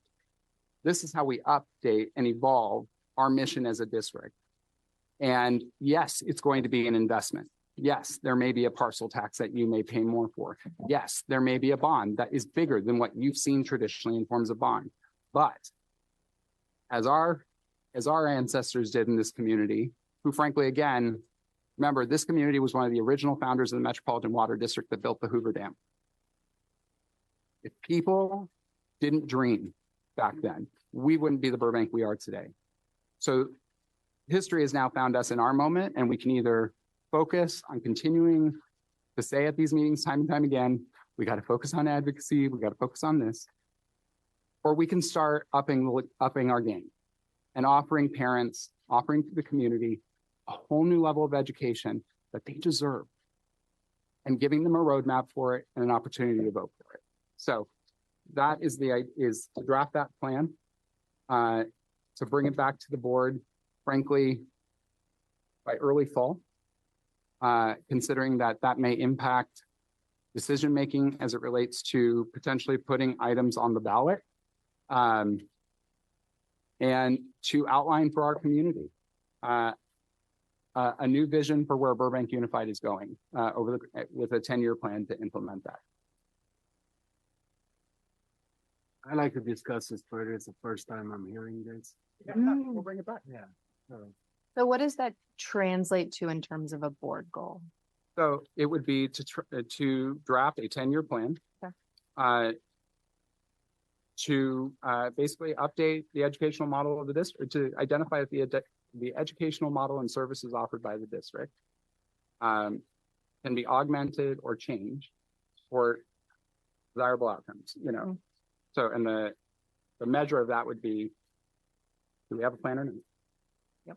And whether or not that gets adopted, and then the implementation of what that would look like. Yep.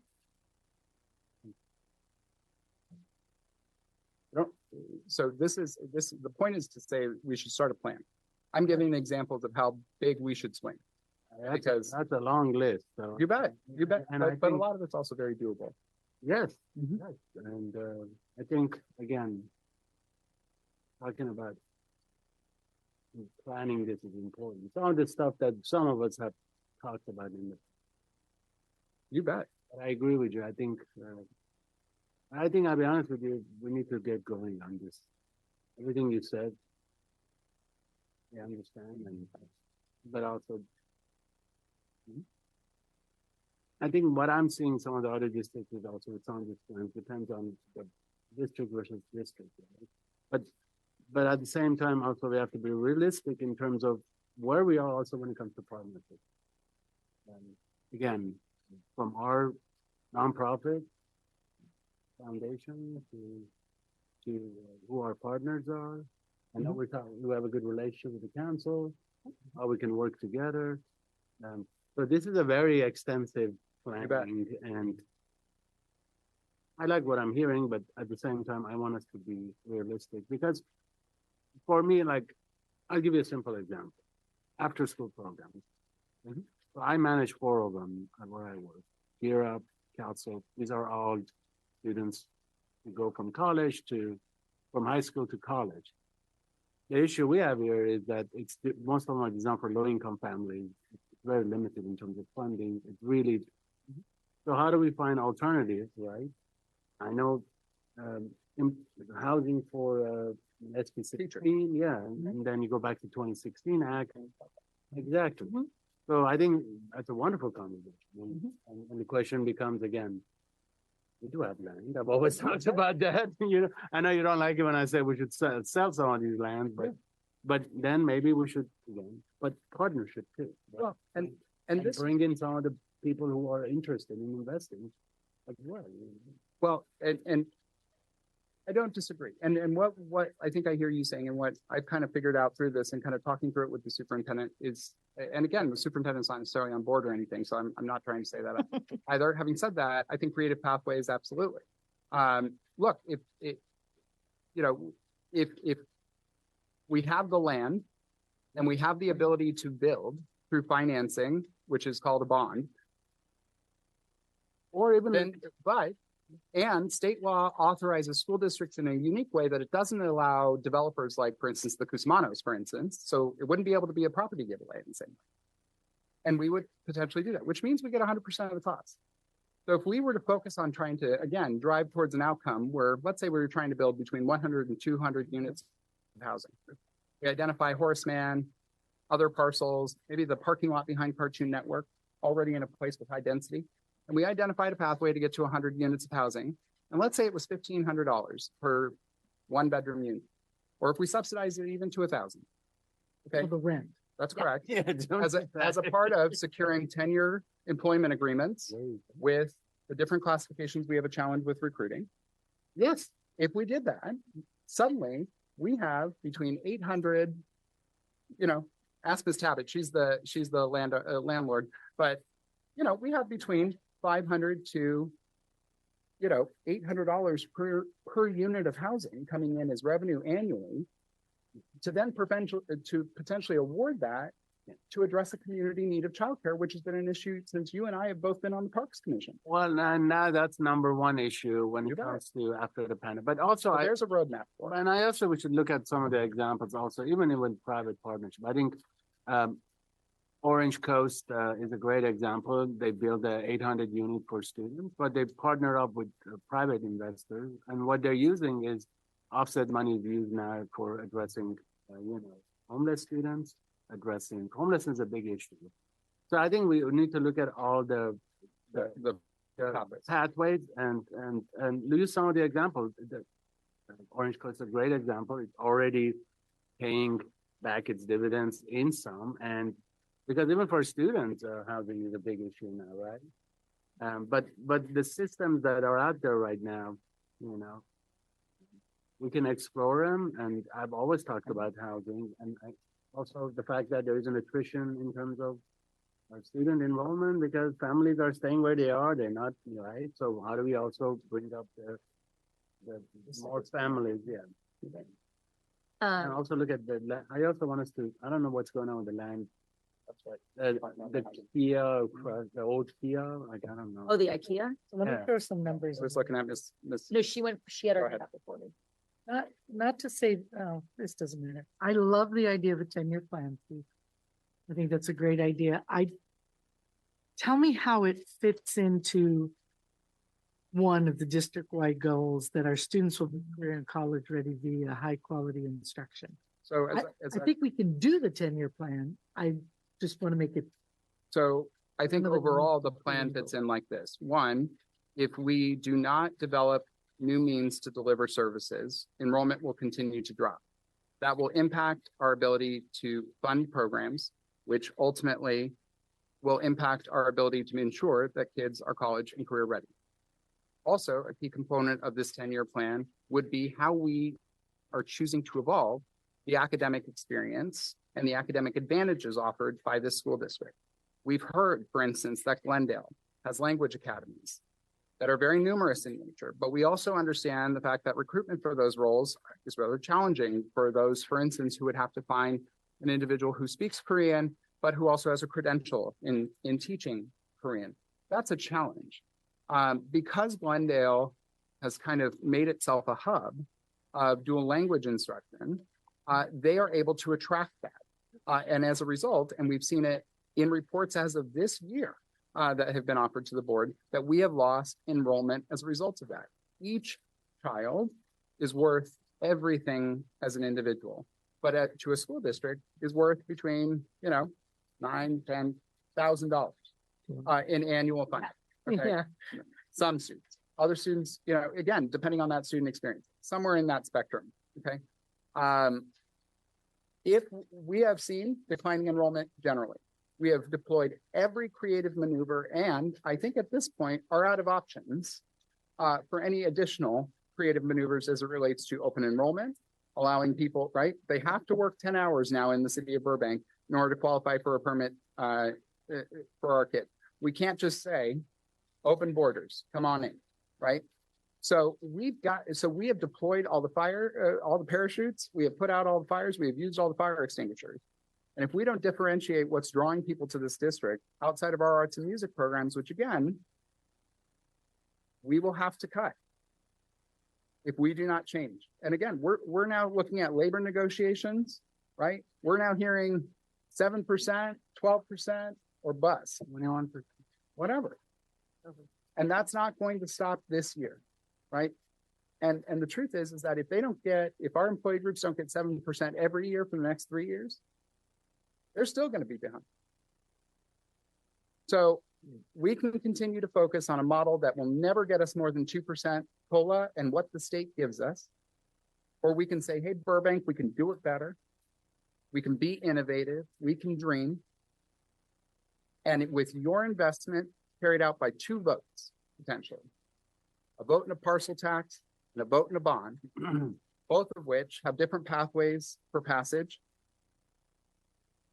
that could guarantee a new way of educating for decades to come. And I get that these are big things, and I get that they're also a little scary. But and they're scary when you think about how big they could be and how many lives they could potentially change. But also, I hate to remind us, but I've kind of learned this now working at the state capitol, at LA City Hall, and now here. It really just comes from people who say, let's try it. And if we can figure out on paper how we can make this work and how we can make this accountable and potentially deliver big impacts, let's do it. So that's what this is the exploration of. No, like I said, I think the 10-year plan idea is fabulous. Can we, I just think don't think it belongs on the time goals. is wonderful, but I think we should Well, come we back. got 10 years, so literally. Yeah, 10 years. It will come back, but it is a question of whether or not we could add it to the first one. Damon? Yeah. Okay, doke. Stay tuned, folks. This is going to be an exciting year to discuss all of this. And I also want to thank Mr. Cantwell, who spent some time with me. You know, again, he was very, you know, as a lot of you were, you know, don't hold me, you know, but, you know, really saying there are a lot of rules that govern the dollars that come into this district, how they can be spent, how they can be allocated, how they can interact with other funds and sourcing. There's a pathway here. There's a real pathway to potentially bringing in new revenues and to paying for these public goods in a way that is innovative. It is the first of its kind. But when I ran the first time, I said it, and I'm going to say it again. That's the Burbank standard. We've always been the ones to do things first. And that's why we're one of the smallest but most significant investors in the Hoover Dam. So when you remember the Hoover Dam, remember Burbank was part of that.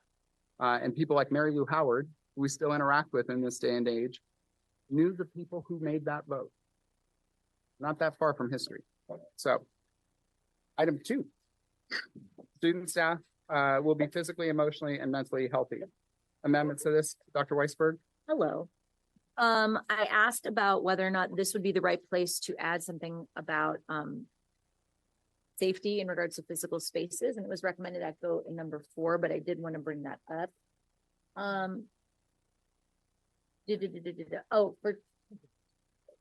thought it went here, but I also so my suggestion in the 2 would be to add something that is focused specifically on safety, whatever physical spaces.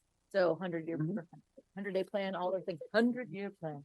But that we add something in. I thought it would be within physically, emotionally, mentally healthy, but it was suggested that it be and maintain efficient and effective operations. I honestly don't care where it goes as long as it goes somewhere. Because I think that needs to be a very specific, focused goal for us in the coming years. So I'm open to being in 2 and 4, however, but I think it needs to be there. And the goal is just a focus on safety and implementation on plans. I think it's I think it's sort of similar to the 100-day plan, right? Which is doing a sort of safety audit, reporting back on the findings and coming up with a responsive and realistic plan to address said findings. So I don't know if it's a report back. I'm not great at the verbiage, but for me, it's being able to say throughout this year, okay, here's what we need to do. Maybe the answer is also, we don't know how we want to check in about safety. There's an annual plan, there's annual site plans. Yep. They are required. Site walks are required as a part of those site plans, just a heads up. So there are always annual site walks. I know Dr. Hill and I did a site walk. By the way, we do have a scheduled site walk with the Burbank City Council June 8th, I believe, or members of the Burbank City Council, the mayor and the vice mayor. So site walks occur all the time, but how do we want to be informed about safety? Safety planning. It's really safety planning. So Yeah, so I could use some help with the language, but I think it doesn't exist in the form I'd like it to yet, so I would like to put it somewhere. Okay, so maybe if we can have it come to student affairs in particular about, as I don't see it as necessarily 100% administrative, I do see it as more of student experience. So develop reporting mechanisms for annual safety reviews. And we'll do it in 6 months, similar to the differentiated instructional report back. So that way we can establish at the 6-month marker harder metrics that we can work towards implementing. And again, that keeps it away out of a bigger master plan that may take 8 months, 9 months to get done. And that can only be done during enrollment or during months where we're in session. So that works. Yeah, that's great. Yeah. Any other on this front? What is 2.3? That was what I was gonna say. So I think 3, develop an outreach plan for constituency groups, students and staff. so at that time we were managing the pandemic, and at that time we were attempting to evaluate whether or not the supports that were in place at that time. God, now I really feel old. Were effective. It's been 84 years. That's right. To evaluate whether or not the existing methods by which we were operating those services and supports were effective or not. We do that in the climate survey. We do ask those questions. So I think it's something we could certainly strike unless there's kind of a specific focus on it. But I think Dr. Deb. So I suggested something along the lines of, I don't know if it's develop an outreach plan. I'm going to need everyone's help. Focus on how to improve access and interest in the mental health services we currently provide. So that allows us to address the sort of lack of awareness of the wellness centers, especially at Burbank High, because it's like, and I know that that's being worked on. So I think in access and interest, right? So that people know the services that we provide and that we also help eliminate whatever barriers might exist. So I don't know how to word that in a way that's measurable, but I think it's a replacement, but I do think that this is for both students and staff. And you said mental health programs and what? Access and interest in mental health in the mental health services we currently provide. And I don't know if we want to add something about like identifying areas of growth or whatever.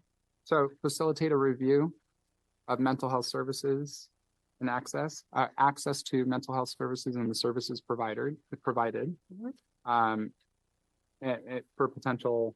So we already don't have any information about access. So in June, we do an annual mental health survey for students and staff and some of their key questions. So sounds like we need to go ahead. Take the findings from our annual mental health survey and develop an action plan to improve access and interest in mental health resources. Yeah, that makes sense to me. I would say not from the survey. I would say from the analysis and conversation from the survey, because I think we've identified that the survey severely underrepresents population. Yeah, that's true. And overrepresents those with opinions on the issue, which is again not bad. We welcome participation. But I think that it's a result of the combo and what we're also hearing from constituent groups. Yeah, I think it's important. So I think we're my opinion is that we're kind of repeating what we've talked about over and over again in terms of in the past, in terms of outreach. I think the truth of the matter is that unless we really look into hiring public information officer or someone who can really go out and do this, we will be having the same conversations, because every time we hear concerns about, I didn't know about this, we kind of become reactive. And I don't want that, because we've been having this conversation every year that communication is an issue, outreach is an issue. So either we're going to go and dedicate someone like other districts do, to do this as their daily job and be that communication link? You know, or else we're just putting another plan together. I don't think that's what this is about. We're talking about campus to campus. How are the wellness centers being shared from the APs and the principals to the school psychologists? So we're not talking about a press release and some giant like rollout. We're talking about, we know that some students are more aware. We know some students are less aware. One of the things that we're working on is that app that's going to create more opportunities for students who either are dealing with anxiety or stress, don't want to miss a class, to schedule appointments to go to the wellness center. So it's not about like shouting from the hilltops, Dr. Agakanian. It's about figuring out why maybe more students aren't utilizing the wellness centers, or figuring out why people aren't, so it's examining the things that are in place and figuring out school to school what perhaps we need to be doing differently. To me, it's not about like. Dr. Agakanian, I also like, I don't want to call it then an outreach plan, I get call it, it a finding plan. but Dr. Agakanian, Finding plan. well, Finding. okay. So, and Dr. Agakanian, and then I think Ms. Tappa had her hand up. No? Okay. I also have to say, I certainly agree with you on some fronts. We are having the same conversation about access over and over again, but it's kind of like Mario, right? We've played, it's the same game from level to level, but the difference is that once was the COVID level. And how do we have, Mario, have you been playing? No, just. right? Well, Super Nintendo Mario, Oh, we're like, don't hate. And now I realize that's old, but don't come at me. I already lost my hair. I don't need another condition of age. But again, like, yeah. So, but, we talked about COVID access. Yeah. Well, now Control, Delete, all that's gone. Because now we've got a new one and we've got new challenges. Sure. I think though, there is a through line, communication is an issue. I don't think you'll find a district where communication isn't an issue. But I think that's also where these committees are doing different deep dives to find out where exactly we need to outline where additional communication is necessary. I think we found in this 100-day review, specifically as it relates to safety, where additional communication is done. I do understand, and I think, but also I think we need to look at, and this is the same issue even where I work, but now we're centralizing, meaning there is one person. Communication? Yes, like one person, people have questions about all these topics, they go to that person, and that person either gives them where they have to go, but also conveys the message where it's more, I don't want to use the word, it's more organized, or else it's all over the place because we're a big district. If it's a small district, But again, this is not to me, and I don't want to belabor the point because I've already belabored it. Yeah. This is not about, we'll talk about communication as a larger, when we get to 4.5. This is not that. This is simply saying we need to take a look at the mental health resources we provide. We need to figure out if they're effective and how we can communicate it. And this comes from a really wonderful conversation I had with the Student Mental Health Board, who talked about the fact that the students have very different experiences on the 2 high school campuses. And we need to look into why and what we can be doing about that. So it's not about a public information officer. That's a much larger conversation. I just think we need to be looking at our services, analyzing them, and figuring out places that we can increase awareness And access. and access. All the A's. I read back what I heard. So engage students and staff to identify ways to improve access and interest in the mental health resources we provide. Yeah. That capture. I think it was more of a review than it was engage people because I don't think Yeah. we know what we're engaging them for. Yeah, yet. no, it isn't engaged. It is reviewed. Okay. We're talking about outreach. No? No. Outreach to review. Access is different than outreach. Access, access is, right? Can everybody equitably get to it? That's not always as a result of outreach. That's right. I'm deleting the current 2.3, And then putting in, putting in review ways to improve access and interest in the mental health resources. we that's provide. perfect. Thank you. Mhm. And that report back's coming in June. So I think the hope is, and looking at Dr. W for this, but that we could potentially identify harder benchmarks on that front. Yeah. Or the potential of inclusion in a December goal set. Yes. Okay. And that'll be the cycle. The December meeting will also be our goal setting meeting. So we only have one meeting in December. Okay. Increase via trauma informed approach using COVID stimulus funding. We should probably strike COVID stimulus Mhm. funding because that's dead. Mhm. Increase mental health resources to communicate. Yeah, so 2.1 will strike in replacing with the language that we discussed. Continue to implement PBIS. Wait, so we're taking 2.1 out entirely?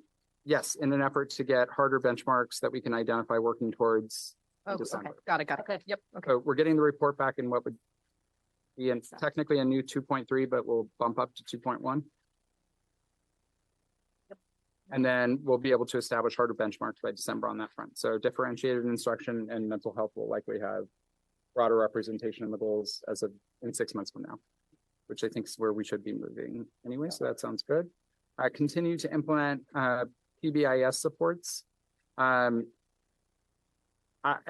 this point, I would like to switch that to evaluate the effectiveness of the implementation of PBIS. I see money.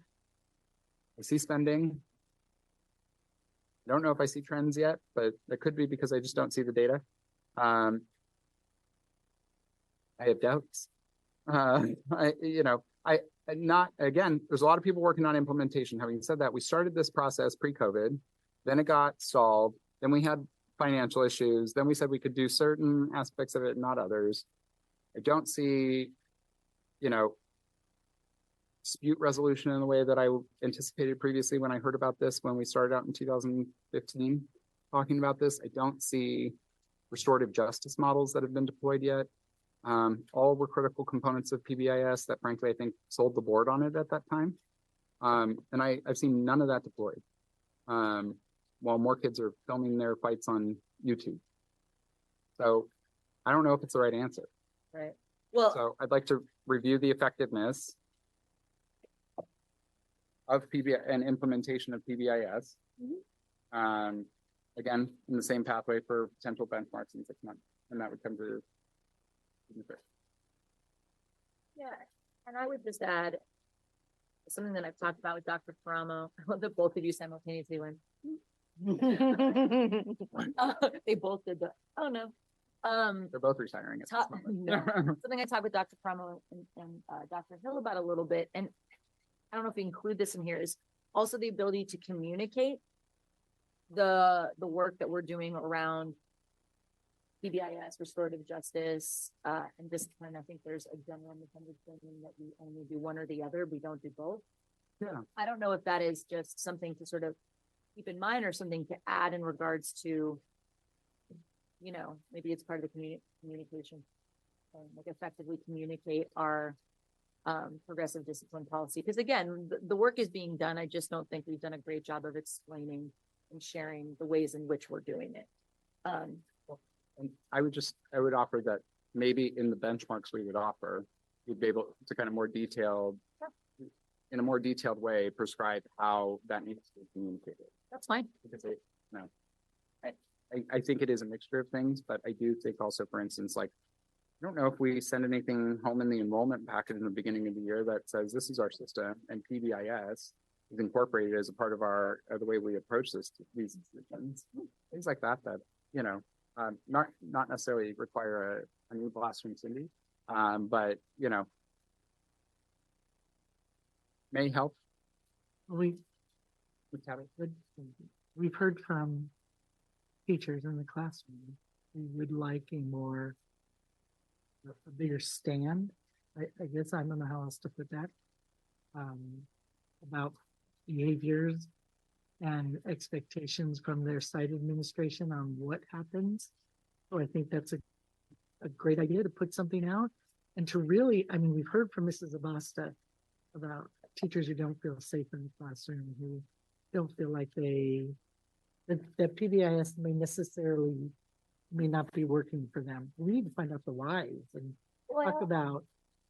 I agree. I also think too, part of that falls into like the conversations that we we hope are being had between principals and APs and teachers. That's which something is- we need to talk about. Right, because again, how much of that is feeling unsupported because of lack of knowledge of the process, or feeling unsupported because the process is understood and doesn't feel adequate? Good to know the difference. Exactly. And it is also equally possible that PBIS is actually being very effective in some ways. But the moments we are in have not allowed its demonstration to successfully take root in other ways. I think when employees get a new acronym at times in a new program that's supposed to be the end all be all to all campus, conflict, just to be honest, like parent gossip is a big part of what creates unstable learning environments. The gossip of educators and staff about students creates situations which create unsafe learning communities. The gossip of board members creates unsafe learning communities. So, I don't think it's a silver bullet. I do think it's a reductive way to try and address efforts that are meant to create more equitable approaches to discipline. But I think some of the most core components that I think could in this moment offer real healing. Restorative justice, making up for when you burn people down around town or around campus, right? That those methods aren't being demonstrated. And if they could be, I think they do have the potential to have real power and impact on our school communities. So this is where the review, I think, comes in, but I don't think it's about the effect. I think discipline policies are separate from this. And so if you want to introduce review of discipline procedures, that's one thing. But PBIS is supposed to kind of regulate and give skills and training to the path to, one, address discipline in a way that meets the crime, so to speak, and doesn't, create situations where that's going to keep continuing. And then also create a pathway for potential for real healing and reconciliation. Not how we approach, whether or not teachers should be able to kick a kid out of their classroom for the 7th time that year. So if you want to add that as an agenda item, Ms. Tabbitt, so discipline is a separate item, a review of discipline. So, okay, great. So we'll do discipline and then a review of discipline procedures and data. Mr. President, isn't there a Senate bill out there kind of addressing this?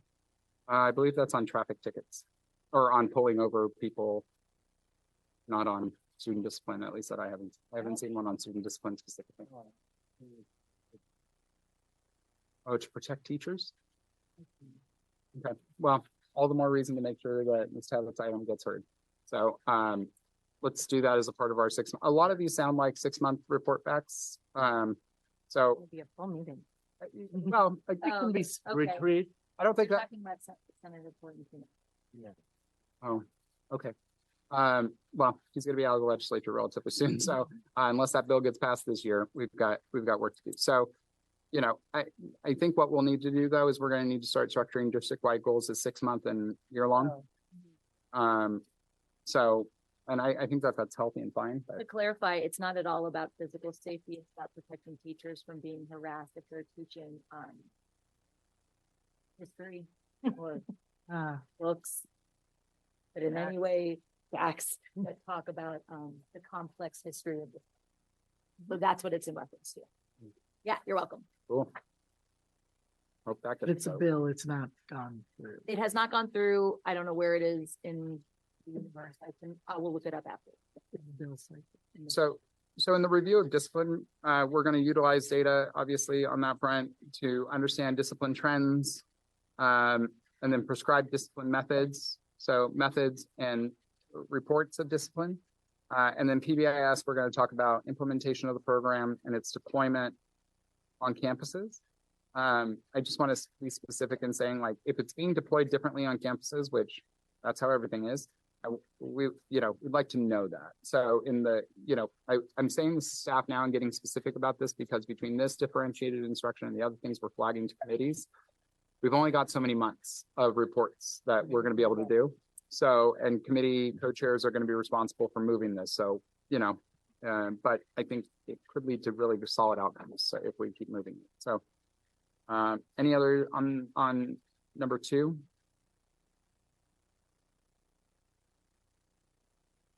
Okay. I would like to see something related to one additional goal added related to increase access to Narcan access and other resources, including testing strips, potentially.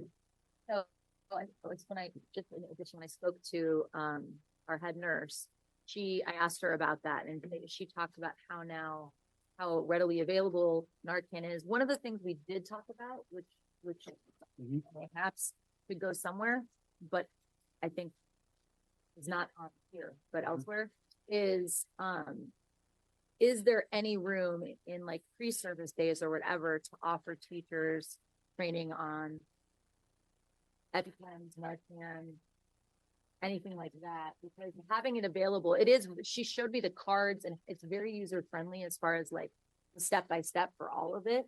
But it could be something, even if it wasn't mandatory, it was just optional if you'd like to learn about it, because we already have the teachers together. Yep. I have no clue, but it was just something that the two of us talked about, and you made me think of it as far as like it's there, and is it AED machines or those machines too, like maybe it's optional training if you'd like to learn how to use those. So I think if there's a way to fold it into an existing day where teachers are already together, it could be really interesting to see who would, and then it just increases the efficacy of it. So that what you said about Narcan made me think about, because I think most people don't know that we've done, the district has done a really fantastic job in making sure, and it's heartbreaking that it's necessary, but it's necessary. Didn't the legislation pass to make it available? It's available anywhere for free. You can go But does it come with training? No, that's why there's a little card. That's why Dr. Weisberg is talking a little bit about potentially introducing that as a goal. Maybe we talk to our hospital, get a doctor. Well, the question is hypothetically, like, is it even possible to do? I don't think we can make it mandatory. So multiple jurisdictions are doing voluntary trainings by staff. Otherwise, we're going to have to pay for it if we're going to make it a required training. So if we can, I think drug treatment generally right now needs to be a focus. Like everybody and their mother is coming to our meetings talking about what? Vaping. Okay. I have to be honest, I'm not sure how successful we're going to be chasing around flash drives, frankly, that unless we crack down on retailers, again, a city problem. I mean, we're literally hearing from staff that are saying that they are going down and removing bathroom fixtures and finding them tucked away. You know, so honestly, again, they're innovating. Students and I'm not going to just say students, just to be honest, are innovating to find lock spaces to, again, keep facilitating access to both nicotine or THC, one of the two, or something, or maybe something crazy.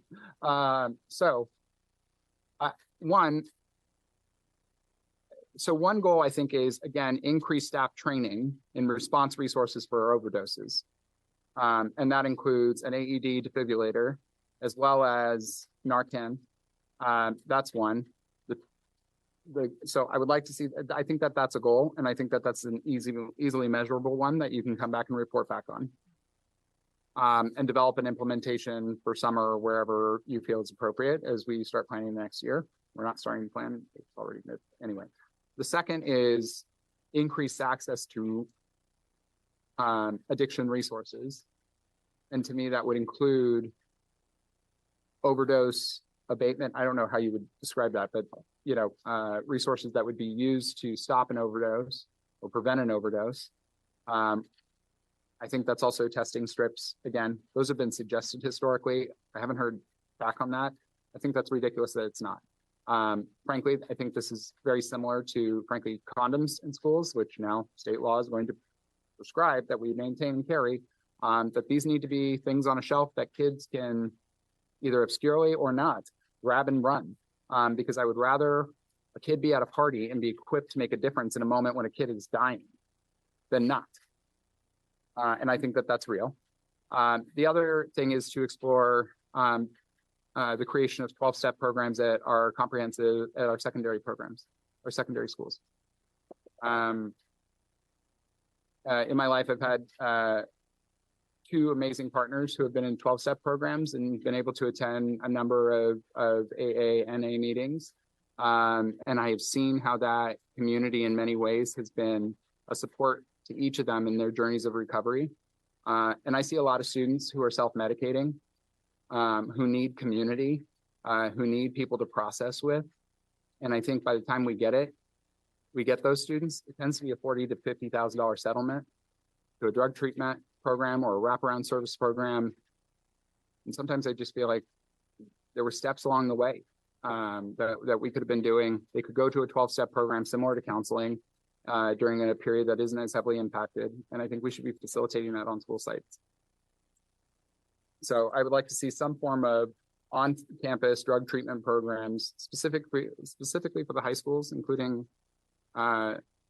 Monterey and Community Day School, and creative models to deploy both, again, I would say on-site support programs and resource distribution related to drug rehabilitation and overdose prevention. I don't know what we're going to do about vaping. I don't know what we do. I can't control tobacco retailers or the retailers that are out there and the access that they have to it. I mean, I do think that it's worth some conversation here about any ideas on vaping, because other than suing, which we're.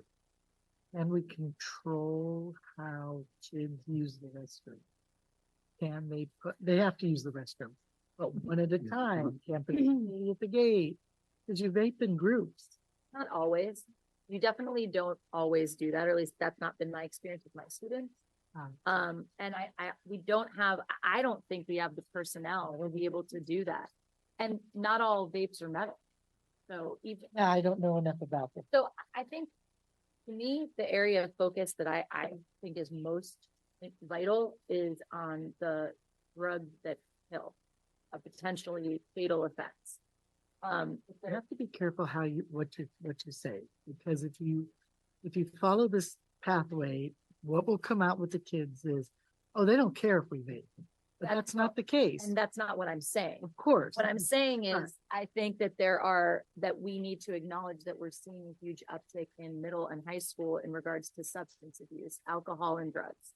I am not saying that like vaping is cool. Vaping is not cool. It's bad for you. Don't do it, please. And don't do it at school, please. However, I think it is, to a certain degree, if we're talking about the dedication of resources, that does not seem to me to be the place to put it, other than installing maybe some sort of weird grate system so people can't flush them down the toilet, which is happening. Andy was saying like 15 times a week. Costs us a lot of money. So I think my point is not that that's not an issue, but rather things like Narcan training, things like where we're focusing on those areas when we're seeing such a huge uptick in the last couple of years. I've never seen anything like this year as far as substance abuse use in middle school. Never seen anything like it.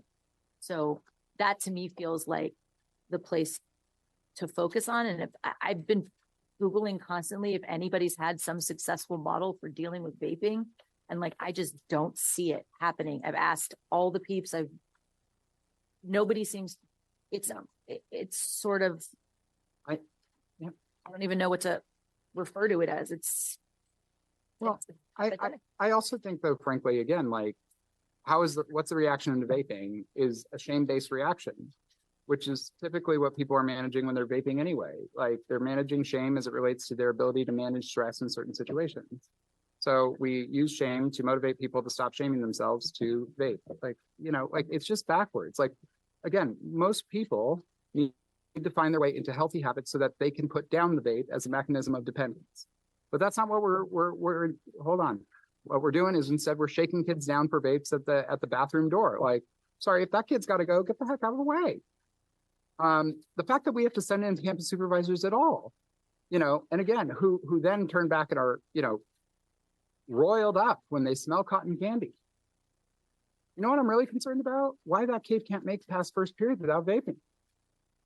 What in their lives? Again, we're not talking about that. We're talking about, I walk down the hall and I smell cotton candy. I have to reframe this a bit.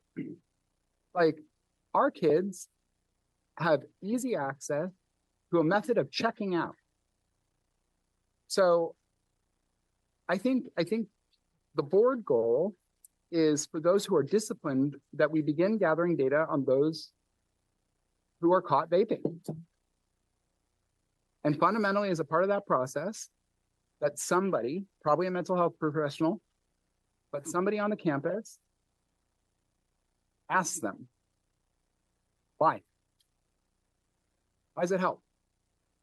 I think we need to seek understanding on this front, because if Dr. Weisberg is saying there's no real roadmap here, I'm not saying there isn't, I just don't. that you've seen. I just don't know what it is. Yeah, I think it's helpful to ask and identify if there are trends, because it's upsetting. I mean, Luther in particular, as a campus community, couldn't be more upset about vaping. I understand, but I couldn't be more concerned about that student population then. And I think that's the emphasis. So, I mean, I hate saying it, back in the 70s, all that, people were, I mean, I watched Grease, people were popping out to have a cigarette. That was happening, right? It was, and vaping for many, modern day version of that. Okay, great. But if it's THC or some other drug that they're using, I want to know. Go ahead. I also would like us to talk to the parents about what's happening, because I would tell you with certain communities, the kid comes home smoking. Like if you smoked in the old days, you come home and smell like cigarettes, your parents can tell. Nowadays, they come home smelling like cotton candy and sometimes the drugs. I mean, look, you can get flashed. I mean, I don't want to go into details about what's out there, but I want to make sure that parents are informed, because not all parents know. That's right. You know? And second of all, also, we had the conversation about having access to guns, and why do we have so many gun dealers in Burbank? Well, it's the same question here about, hey, where did these kids find this stuff? Yes, online, but at the same time, yeah. But also informing parents to know what the signs are. I mean,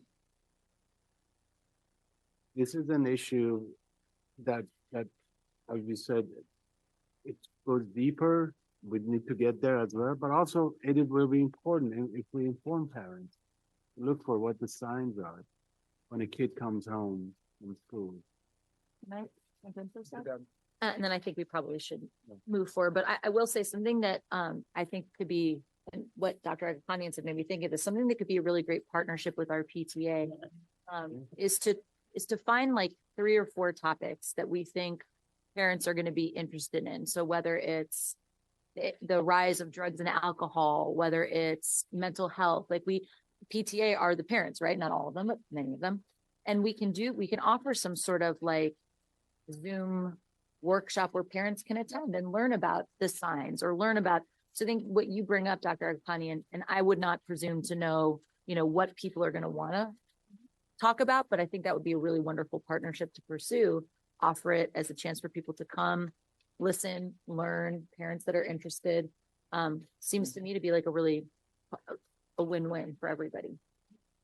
And I think, frankly, those two approaches, whether it's through the parent education component and also the understanding component, allows us at least to, when those folks who are coming up and say, bring back the drug dogs, at least it allows us to tell folks that we are in process on this issue, that we are gathering information, because I just don't think that we're going to drug dog our way out of the cotton candy problem. Good verb. Yeah. Okay. On to item 3, recruit, retain highly qualified employees. Develop a plan with the employee resource group to recruit, hire, and retain qualified, talented, and diverse employees, and review the plan with community members. I think it is, scratch this per se and just say it created an annual plan for employee recruitment and retention. Yes. Reviewed by That would be admin affairs. And the board. So that should be an annual review. We're going to hear about vacancies at the next board meeting. So I think that will inform that, but probably missing, right now it's like when we start the hiring window for future. So either way, it'll inform next year's process. I would like diversity to be obviously maintained as a component of this. In particular, the Armenian American community, why we don't have more educators and more, when you can go to a district like Glendale and see that diversity demonstrated there, I think we're missing out. And I'd like to just see more efforts when we serve so many students in that population to make sure that that representation is there. So the Burbank ANCA has offered assistance in, connecting our HR folks with different communities of educators that we potentially do recruitment efforts from. But our administrative groups, like very few representatives of that community being demonstrated. So I'd like to definitely make sure that those and the other communities we serve, obviously a lot are represented. Implement professional development focused on DEI. Dr. Debbie. I don't know if it's an addition or a substitution, but I would really like differentiated instruction included here, because I think we've now said implement professional, and look, I want there to continue to be DEI implementation, but differentiated instruction is inherently diversity, equity, and inclusion work. So I wonder if we need to be as prescriptive in saying implement professional development focused on diversity, equity, and inclusion, and rather we can make it implement professional development focused on identified areas of teacher need. I mean, maybe that's the way to go. So as opposed to saying we want the professional development to be on this, maybe it's making it a little broader so that I'm sure we solicit feedback from teachers about the professional development they want, but I wonder if it would not in fact be a little more impactful if the PD we offered was reflective of that. And I don't know if I don't know if I'm sure it has been to a certain degree, but I just wonder if this is a little prescriptive. Everything we do as educators, every professional development we do is inherently DEI, which is what I think people don't understand. It's not supposed to be an additional thing. It's supposed to be infused into everything you do as an educator. So pulling it out like this, I think almost makes it seem like this other thing you have to do, just from just the language alone. So is there a way to broaden that? Do we need it? I'm looking over at district staff because I don't think there's anybody better able to respond to that. But I worry that it feels like we're just saying you're going to have to do this when we know that all professional development, good professional development, is inherently focused on authentic DEI work. So my question is, do we think we need it? Do we think we should change it to say implement professional development guided by interests of educators or guided by district staff or something so that it's not as prescriptive is my question. I think likely we need to, again, review what professional development is being offered through mandates, and then what is being offered site by site, or at least areas of focus by secondary and elementary. High level, that way it's, and then, I think it's a roadmap I think it is saying, how do we want to allow people to choose what professional development is offered? Right. Long term. Right. So it's a review and a fixing. So yeah, so I think so my desire is to make it what feels a little prescriptive. Help reframe the conversation around DEI, not as a new thing you have to do, but it's everything that we do. Right. And then create space to have the professional development offered, not be, I don't say just in a pejorative way. We all know my feelings about DEI work. I do think that will allow us to see what PD offerings we have now that are really addressing areas where you think need to be a focus, you know, and then broadening that.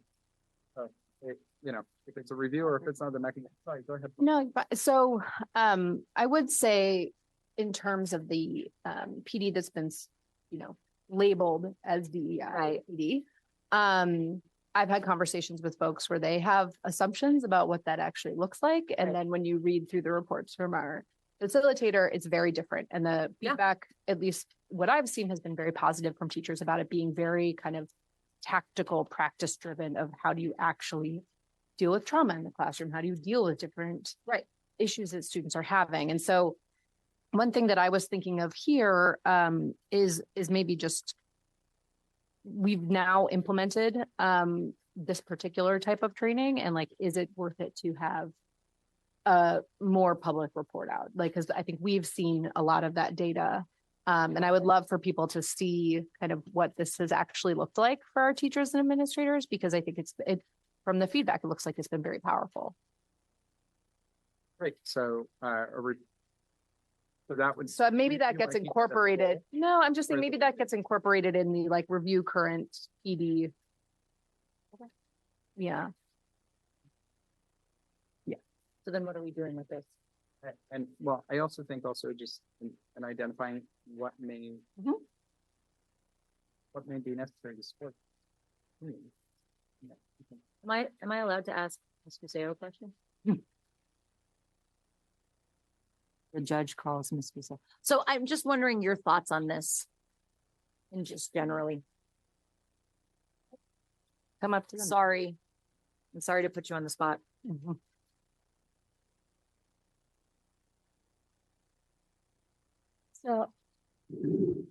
So I think that the professional development that we've had has been very useful. Yeah. Starting with Facing History and then continuing with our current consultants. Yes, they're great. But the emphasis has really been building that knowledge base and how to really look at diversity, equity, and inclusion in the classroom. I think now, you know, the goal could be modified because it should be just integrated, right? But it should be integrated into instructional practices. I'm worried that if we take out the language, then the emphasis will disappear because it's not like we've been doing this for years and it's second nature. But I think changing the focus from here, the focus is diversity, equity, and inclusion to instructional practices. I love it. This is exactly what I wanted to hear. Okay. That's really helpful. Thank you.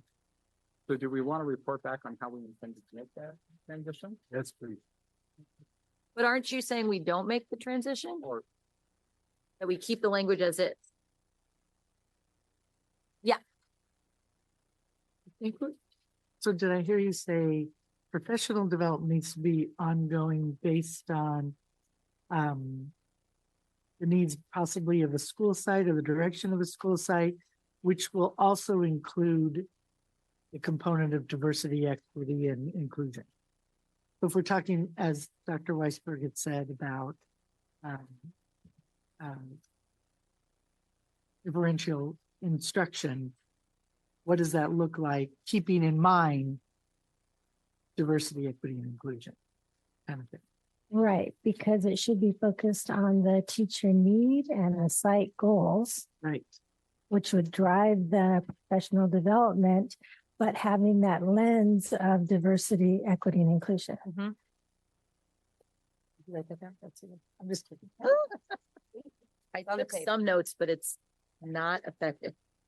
Yes. What I jotted down was review current professional development offerings, report out and identify areas of teacher need to support integrated diversity, equity, and inclusion.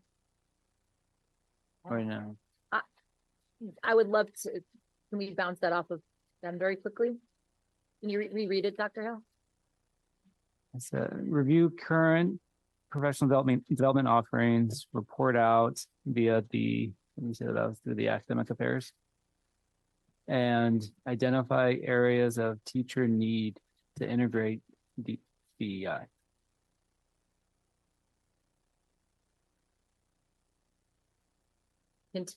Including the comma integrating DEI. Or the continued integration of. These board goals will come back next week or next meeting anyway and get. Thank you. I appreciate your insight. Please wordsmith it.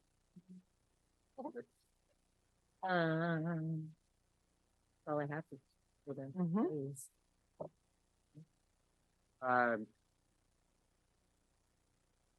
Question by chance, do we get any reporting on where employees go when we lose them? I know we get a report back on students, where students go. Do you tend to be able to track that information at all?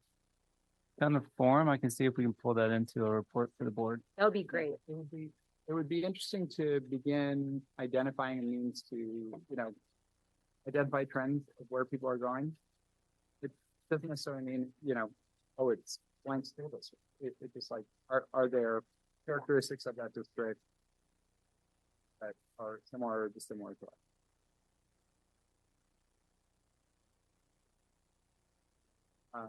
And that we just track that.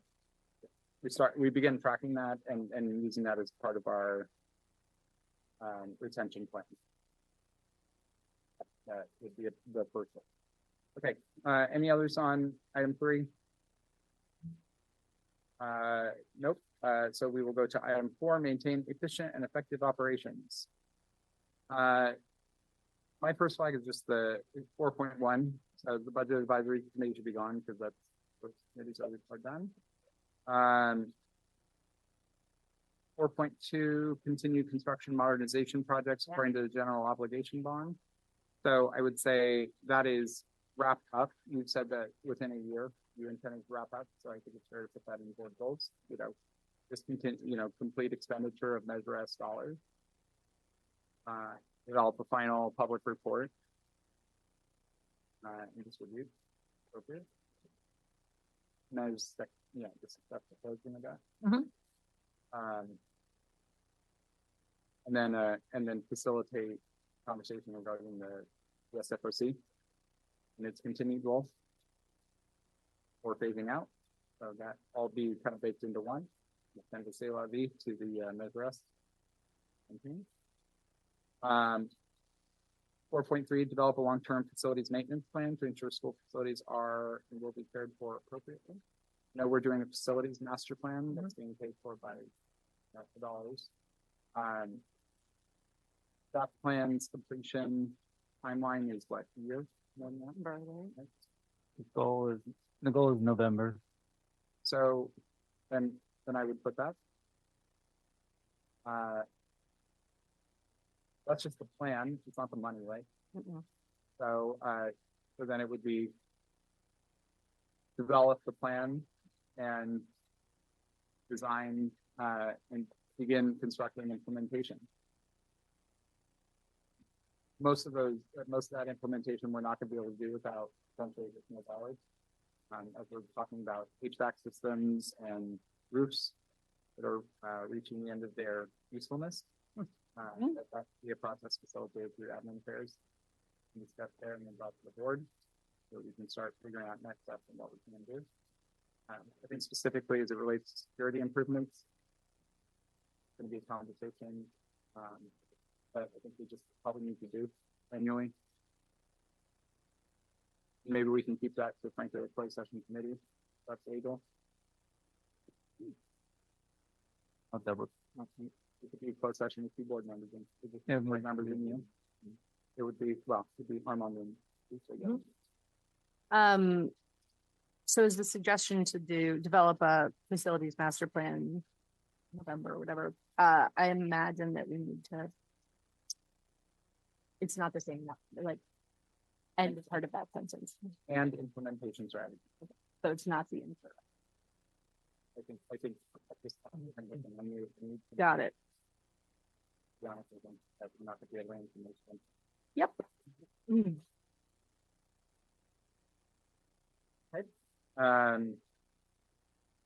So 4.4, develop a process to allow for an innovative and equitable fundraising pathway for new programs. EW. I would like to see if we can, rather than talking about new programs, I would like us to be exploring existing fundraising on our school sites to look for and look for there's innovative and equitable fundraising. I don't know how to do that. I don't even know how to word it, but I don't think it's about new programs. I think it's about, we've gotten a lot of feedback this year about certain schools. We know there's certain schools that raise like bucket loads of money and certain schools that don't. And this isn't about punishing the schools that do, but it's also about figuring out where we need as a district to support schools. One of the things we talked about is outdoor science school and creating a sort of base. Everybody gets to go for X number of days so that we don't have students having some kids getting to go for a week and some kids getting to go for one day. I know we talked about that before. So I don't know how we word this, but I think we want to make sure that opportunities and resources are equitably distributed. And I don't know how we do that, but it feels really important that we take a look at that. Maybe the period goes up. Because, well, so I think maybe also instead of develop, it's, we want to look at the kind of split. Because everybody's in the different groups. I am unclear. I know that it's really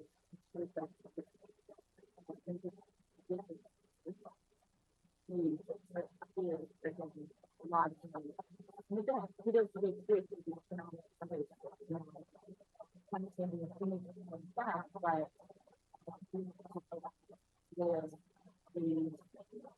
current fundraising.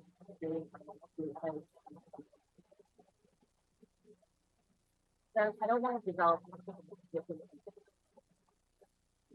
that in so into the original role, right? Which is fine.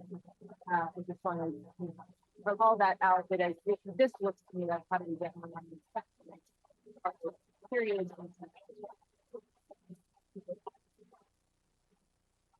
So is this one on the floor? The equipment time is like with more coins in place and raising for new children.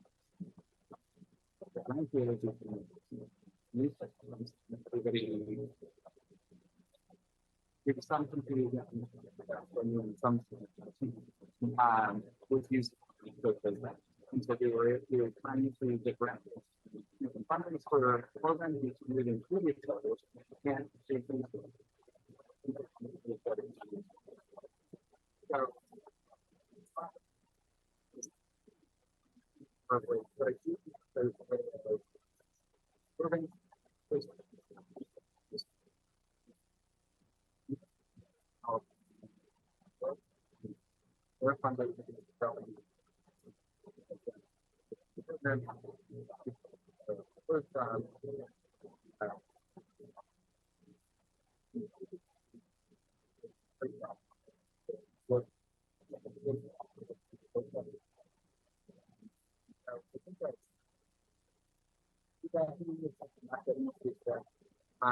But we're telling people we're fundraising for a lot of different things. But actually, sports team. What are we fundraising for sports team? Well, the majority of that should be for it's individualized, right? Otherwise, that's be provided. So, what are people fundraising for? We need conversation that needs to and then whether or not, what and how is going to how many are they for violated as far as how fundraising is happening? And I don't know if there is. I think for me it's a question. Okay, what are we how are we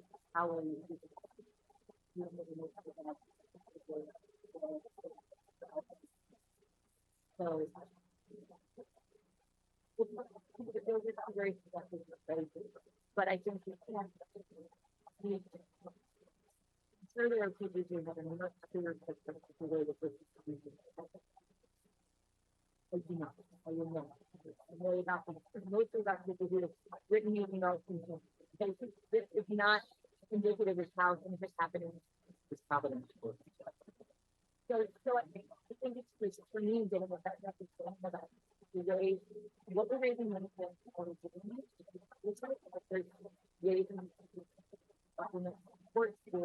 they're not able to.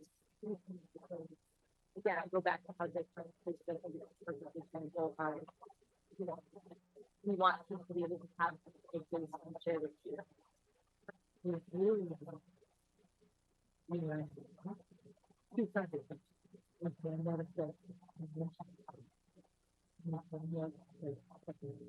Yes. I think there's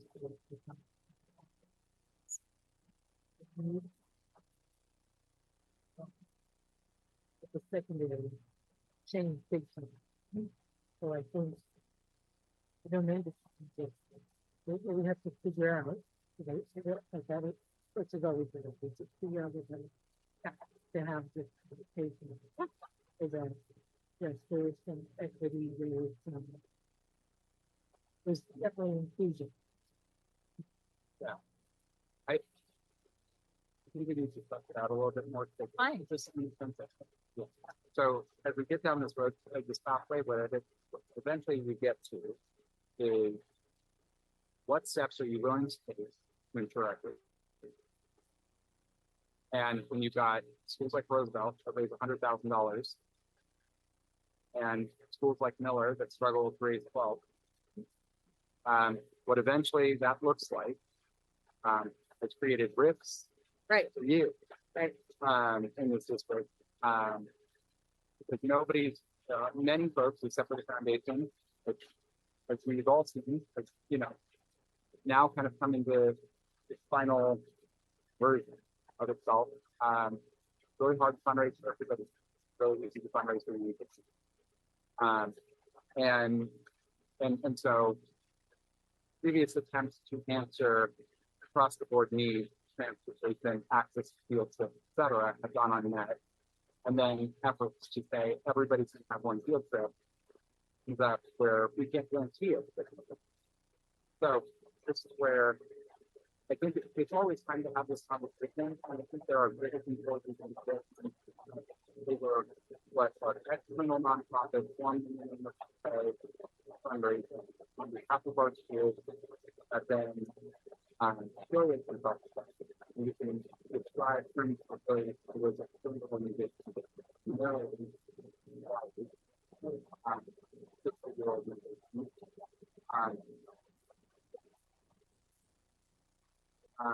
It's a source of business and response. But again, the history, they have threatened to take any communities. That's how real be with them. Well, they all these so different things. So I do think that it's a good time to have a conversation about fundraising.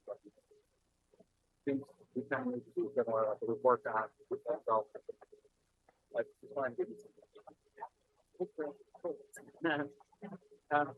and more the open to the I heard the word fundraising. Also, the important thing of we need to determine how big the whole district. We can't help them. But if we what overall needs are,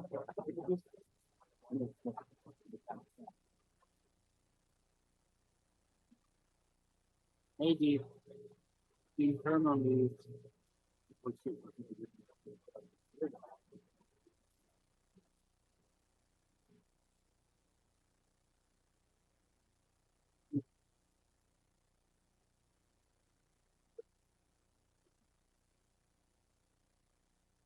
number. But the be a list.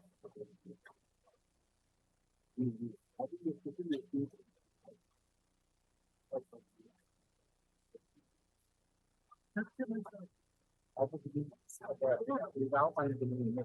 Three budget things that comes fundraise there we go. What are you talking about? We have the budget. How's the budget? No.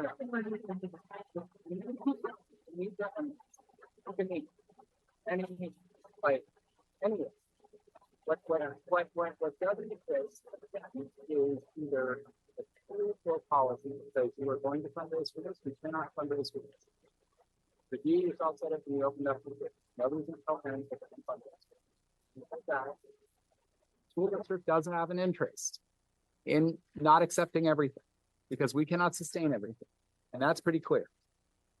8 arts programs in different areas. Other school districts have 1 or 2. That's a part of our culture, great. But school gardens? Yes, but again, I agree with you, but again, philanthropy is art. You'd be surprised people who you're going after for money for arts. If you give them a message also what the other needs are, you'd be surprised if they're not willing to even go further. And I think, again, I say this because I do this every day. It's important to understand restriction is one thing. Having the right message is another. So I mean, you know, I would, so picking up on that, I would like to review fundraising, come back in 6 months with benchmarks, but I would like to put it as a goal that we identify, you know, revenue streams or a long-term revenue stream for sports transportation programs. Yes. For sports transportation.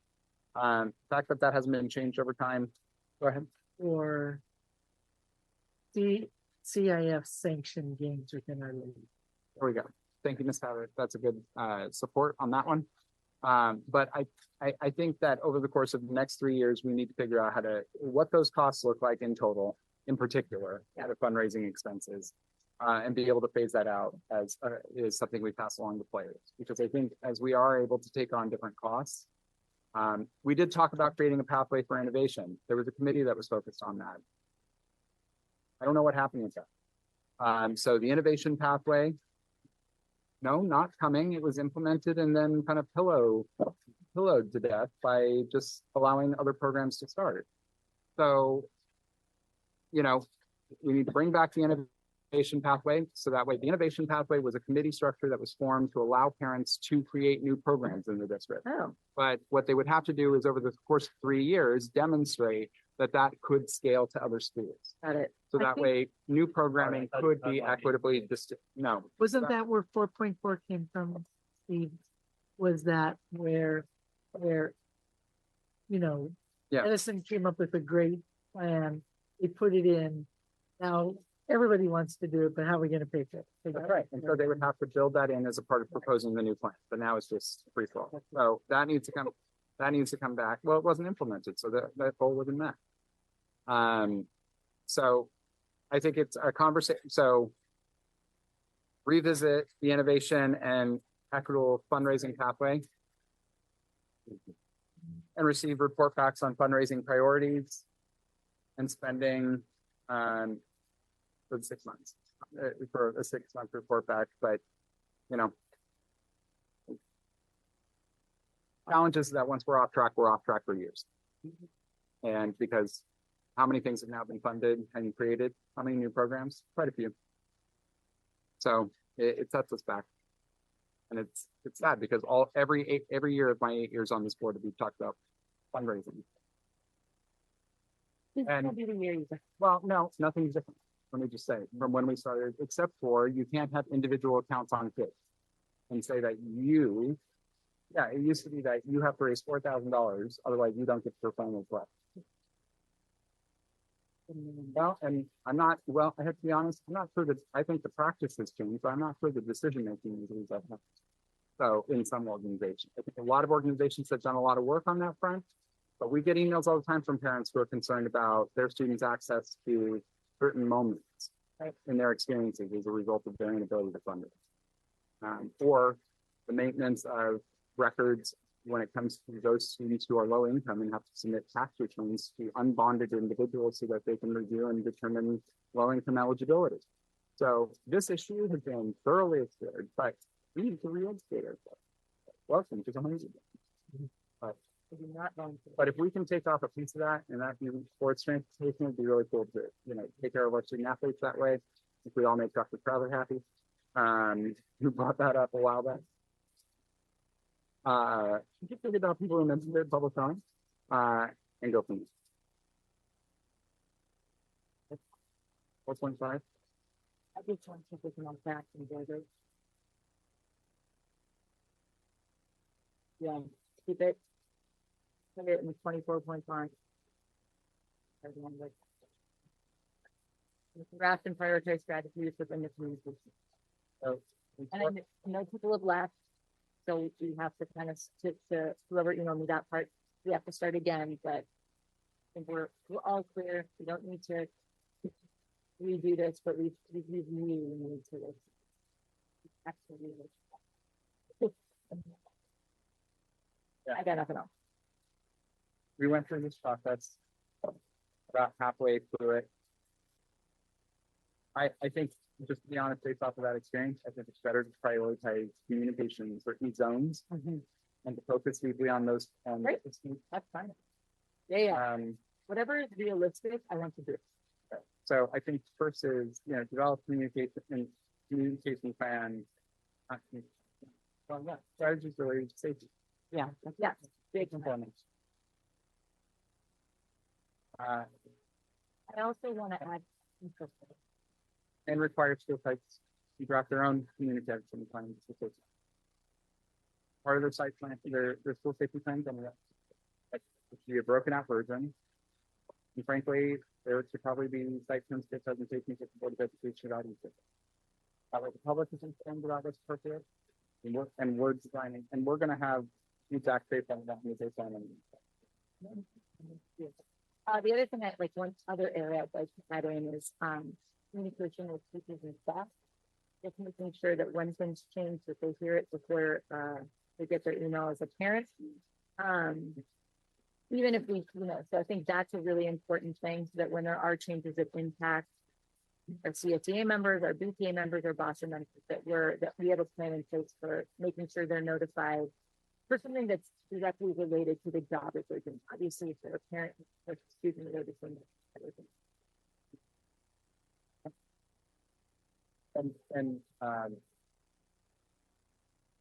So breaking that out as, generally on safety, one, develop a district-wide and site-specific plans related to safety communication.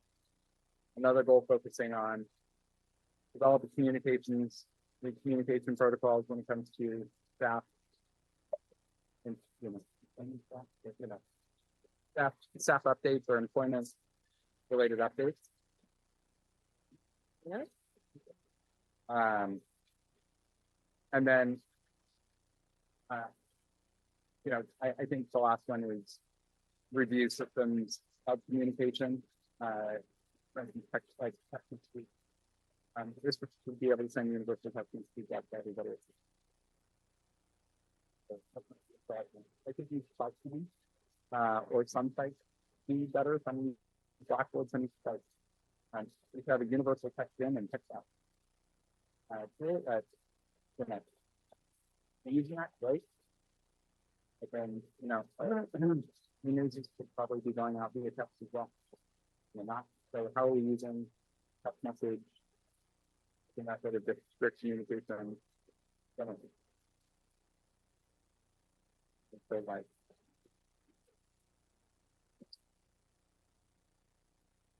Okay. We'll get that back. The next board meeting, not this Thursday, the following meeting. So that'll be the third week in June. Graduation. Nice. We do have June 1st, but we may need until the 16th. Yeah. Usually been on the 15th. Yeah, it's fine. If there are any goals in the meantime that come to your mind, if you to Dr. Hill, and then we'll bring it back in the draft. Yeah. No. Okay, with that, we'll conclude that. We'll go to item 3. The LCAP. Woohoo! After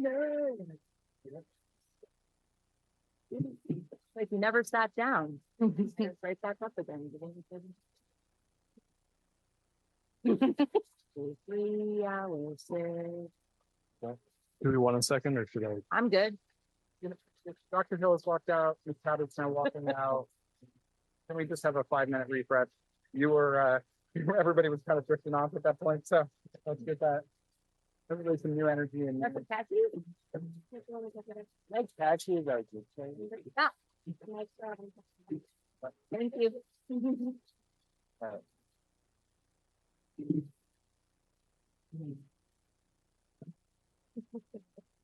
Yes, I don't know what to tell you. And Jack and a beard. I got whatever. Art, I do this stuff. You. Oh, girl, there's the coconut pine. How did the coconut pineapple taste? Okay. I don't think it's right. Just like coconut pineapple.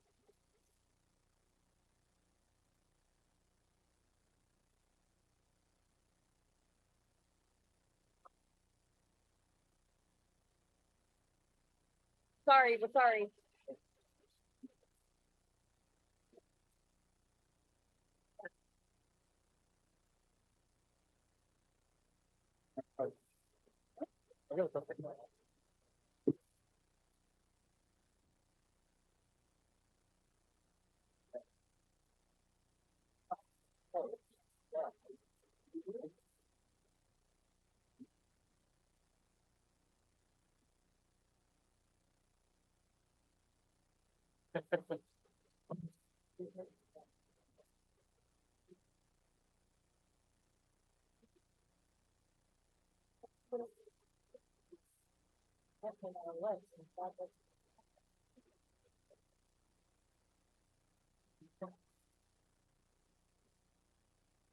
Whichever. I'm not even sure to choose.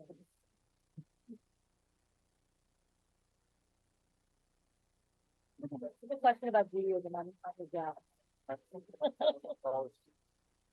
No.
Oh,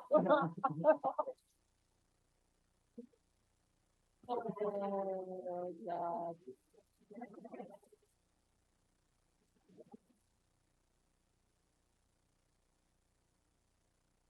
Oh, thank you, but those are delicious. Oh, that's a great lunch. I had a student in my room today who was making up a test, and that was his test. It was like 3 different types of candy. My middle school lunch giver was good. Not Oh, yeah. That is the way to go. Oh, yeah. They don't have them anymore? Taco Bell messing with our hearts. You know, Taco Bell words, but it's so yummy. These French fries with some kind of, I like them because they have good vegetarian. well, yes, it is, but they have some kind of like spicy stuff on them. That dang All right. cheese that clogs your arteries. Okay, now that we're done talking Taco Bell. Dr. Andrews. Thank you, President Ferguson, Vice President Weisberg, members of the board, Superintendent Gill, district staff and community. I'm here to present on our LCAP and our planning for next year's plan. My name is Robin Anders. I'm the coordinator of instructional technology for the district. And so I'll be presenting tonight. I also want to mention Dr. Peter Knappich, who's helped with creating the LCAP plan and reporting out to our community. So the LCAP includes 8 state priorities. These are priorities set by the state that our LCAP is aligned to. It's also how we report to the county as far as meeting our metrics, and requires us to include certain action items and address some of the needs or the priorities that are included from the state. And these are also aligned to our board goals, which we just discussed. And so these are our goals aligned with theirs, also drive many of the decisions and how we organize the LCAP and how we provide services through these funds. And just wanted to mention that we started our rotation or our series of meetings this spring by talking about the LCFF funding and the formula used by our state to fund schools and how the LCAP fits into that funding formula as far as providing supplemental funding for unduplicated students. The term unduplicated is to designate that a student can't be counted more than twice, even if they meet multiple criteria. And so that's where that term comes from. But you can see in this slide, we have a list of students who generate the funds that are that basically create our LCAP budget. Concentration funding, there are some other districts that receive concentration funding because they have a higher percentage of unduplicated students. We are not a district that receives that, which is why often it's harder for us to do some of the same work with fewer revenues. Our unduplicated count. So this is a slide that specifically identifies our counts of students that meet the different groups that bring in these funds. And you can see that there has been a slight rebound from last year. So the trend overall has been down the last 4 or 5 years, but we rebounded a little bit post-pandemic, and we're hoping that trend continues. We've seen an increase in our EL population, new immigrants, especially at our secondary sites, which has helped driving up some of these numbers. So our LCAP meetings overview. During the spring, like I just mentioned, we had a series of meetings, and we typically do a data review to measure our progress towards the goal. These are metrics that are in the LCAP. We do a question and answer opportunity during the meeting to receive questions from the community and respond to those about how we implement some of the action items in different areas that we fund. And then we also talk about potential funding or new items that we can incorporate into the future plan based on carryover funding or projected revenues for next year. And that's the majority of what we'll do tonight. So here are those meetings, and all of the previous slides that I've shown, the unduplicated students, the 8 state priorities, our local goals, these are all things that were presented as part of these 4 meetings. We talked about a specific topic for each of these meetings. So the first meeting, we spent a lot of time just talking about the funding formula and the overall budget of the district. Second meeting, we drilled into goal 1 and instructional services. And then our third meeting focused on goals 2 and 3 with Dr. Paramo leading the conversation as far as educational services. And then our last meeting this spring before tonight's was on potential carryover funds with a budget update to determine what we were anticipating for a budget for next year. So the next series of slides we're going to go through is items that we would like to continue to fund for next year's LCAP plan. So many of these are items that are already in the plan and the projected costs of what these would cost next year. I'm not going to go item by item, but these are all items that would fall under goal 1 of preparing our students to be college and career ready. Next slide is also another set of action items for goal 1. Moving towards our students being college and career ready. And all of these, again, are in this year's plan. In the previous year's plan, we want to continue these items going forward. This is our last group of action items for goal 1. And I wanted to point out there is one action item that fell off of goal 1, and that was to provide summer school stipends to teachers. During the pandemic and post-pandemic, it was very difficult to fill summer school positions, and that's no longer the case going forward. So we do plan on removing that item.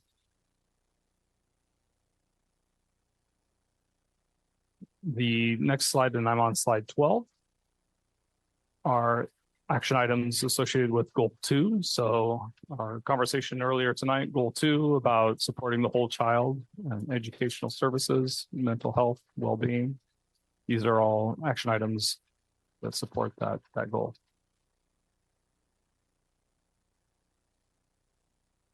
We have a second slide for goal 2 that includes additional action items. And as we finish out goals 1 and goals 2, I just wanted to also share that with the LCAP budget, our supplemental budget, about 90% of our budget is personnel. So when we're talking about negotiations or changes in salaries and benefits, that this impacts this budget significantly because it is heavily personnel. Also means that it's sometimes very difficult to make a lot of changes or be dynamic with the items that we have because if we're talking about people's positions. Goal 3, this is again aligned to our recruitment and support of high quality staff. And so this is where a lot of our DEI work lands as far as providing professional development, but also time for teachers to lead at their sites, collaborate, and work with consultants on how to support this work. Thank you. I just wanted to clarify because I sent Dr. Hill, Dr. Anderson questions about this. So I wondered about the allocation to facing history. Dr. Hill, you know, that's a placeholder. So I was curious as to why. So thank you for that clarification. I asked a question about the DEI consultant who we had this year, who both of our consultants this year were unbelievable. Florence and Ebony were phenomenal. I'm so blown away by the work that they did. But one of the conversations was having her continue to work with DEI leads and principals, which I think is wonderful. And then mental health consultant is for Ebony if we needed additional support. So I just wanted to clarify like what those are. And I know that Dr. Hill, you're going to set up a meeting so that we can sort of get an overarching understanding of how the year went. But I just wanted to clarify for anybody watching what those things were going to specifically. So thank you. Appreciate that. And these were relatively new items for our LCAP, whereas many of the other items have been pretty consistent in previous year's plans or even previous cycle plans of all 3 years. Before we get to the next slide, I also wanted to share that there's 2 items in this list that were reduced in budget because we have not needed to spend the entire amount the last couple of years, and those are also related to summer school. So the 2 summer school items were each reduced by $50,000, where we're able to run that program more efficiently based on some changes that we've made with our initial credit offerings and how we deliver those. This final slide is not supplemental budget. So this is not driven by our unduplicated count, but these are items that are included in our LCAP because we receive other funds or their requirements by either the state or the county that we report out on the costs associated with these.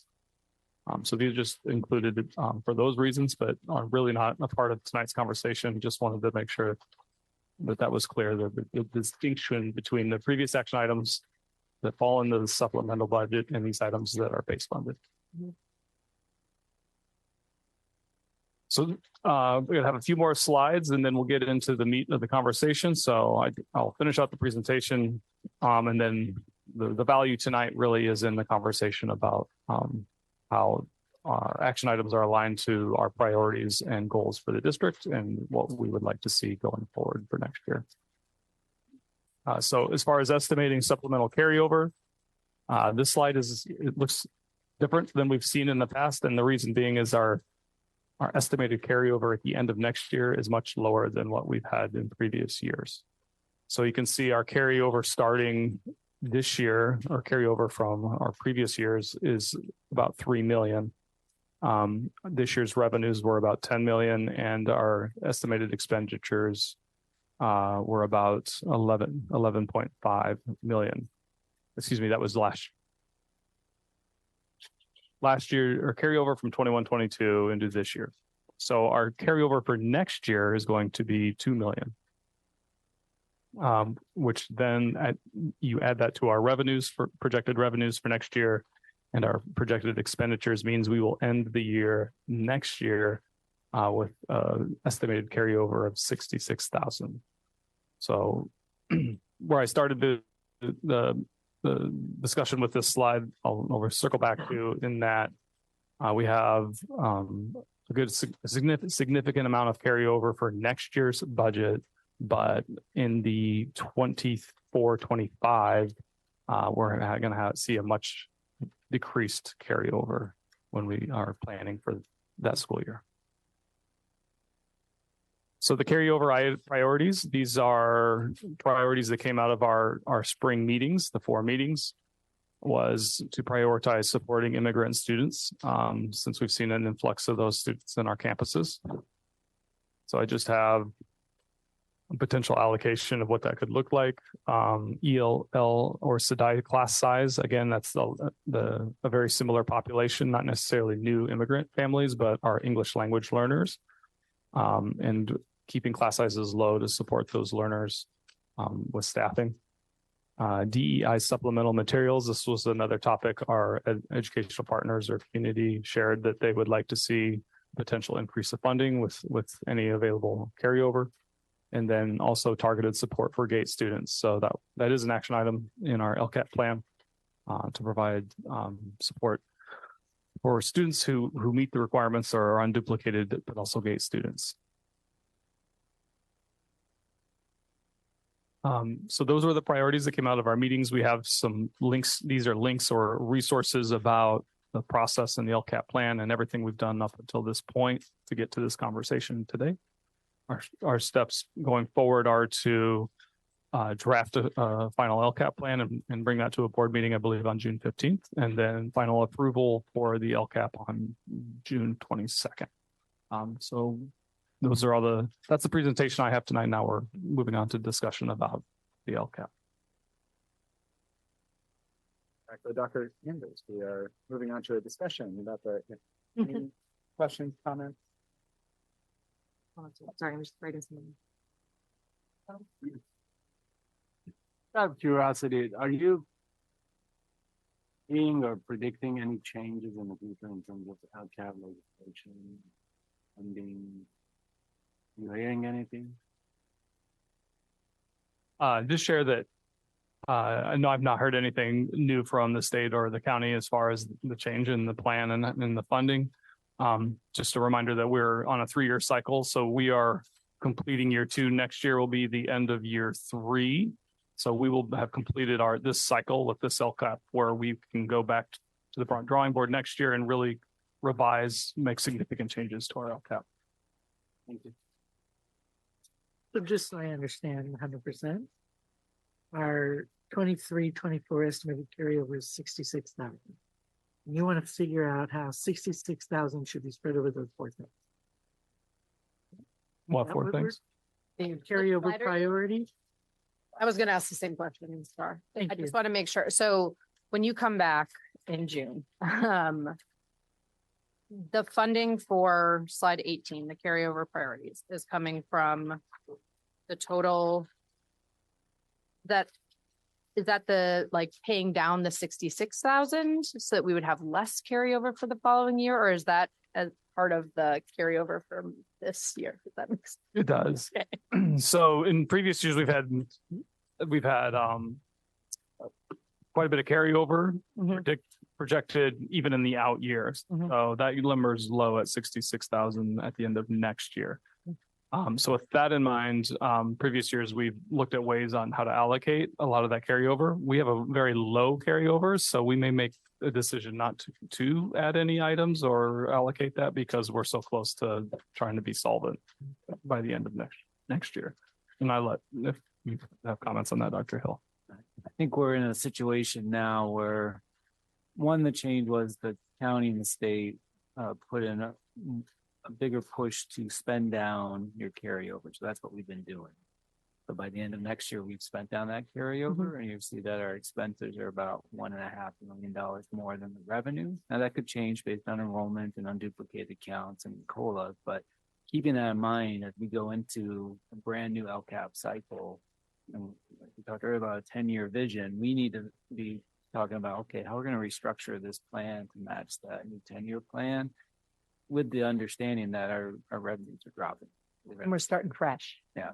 In that. I wouldn't recommend this year, unless it's essential, that we spend any more carryover than we have to. We're going to be looking at reductions in the future. I'll also share too that what we projected or budgeted for this year, depending on how negotiations end, is going to impact the budget too. Because we have to absorb that in cap plan if there's any retroactive pay. Well, and it's also too, I mean, you have to have a conversation without knowing what the budget revise looks like. So hopefully it looks as it is, and we can just go Yahoo, but it is, it is something that I think is weighing heavily on most of our minds in regards to what will have to change once we get it. I have one other question, which is, I was surprised to see on slide 5, and I don't know how I've not seen this in the past, that our reduced meal is up from last year. I guess I'm surprised by that only because everyone is receiving meals right now. And so I know it's been hard at some school sites to get folks to finish the application. So do we actually think that number is understated because we're having a hard time getting applications, or do we feel like that's an accurate representation of our student population? I would share we campaigned and they extended the deadline in the fall. So we did do a lot of work to try to get more families. We also get some direct certification of families through the EBT program. So, but to your point, there are still a lot of families that I'm sure have not been identified in our district. It's kind of a historical thing around here. A lot of folks don't want to participate. That's everywhere. I know that it was hard this year because there's no real incentive for families to fill it out because everyone at the school site was receiving food. But isn't the incentive? There's an incentive for us. Right, right. It's important that it happens. Well, I think that's part of the campaign or the education with the community to say, even if you may not be interested in the meals, there's still funding that we receive by filling this out. And people may be surprised that they don't think they would qualify, but they will. Yeah. Thank you for the report overall. I don't have any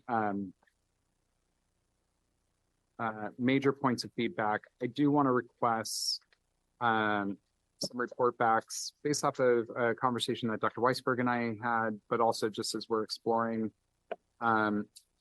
again, the formation of a 10-year plan. We talked about, potentially deploying intervention specialists at one point to look at free and reduced meal applications and to support the filling out of those.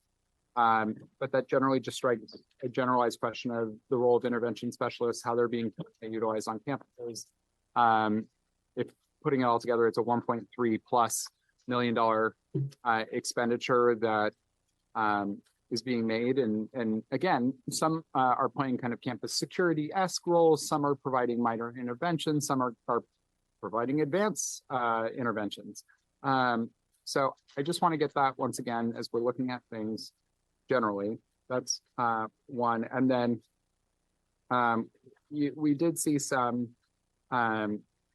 so like the we can get a report back. I saw the email today from Dr. Miller on the ELD program at Muir. That's a expensive and concentrated problem, and we need to be supporting that community and those students as they're clearly getting impacted at this point. So I see it in the plan, but I want to understand it better and for us to break that down and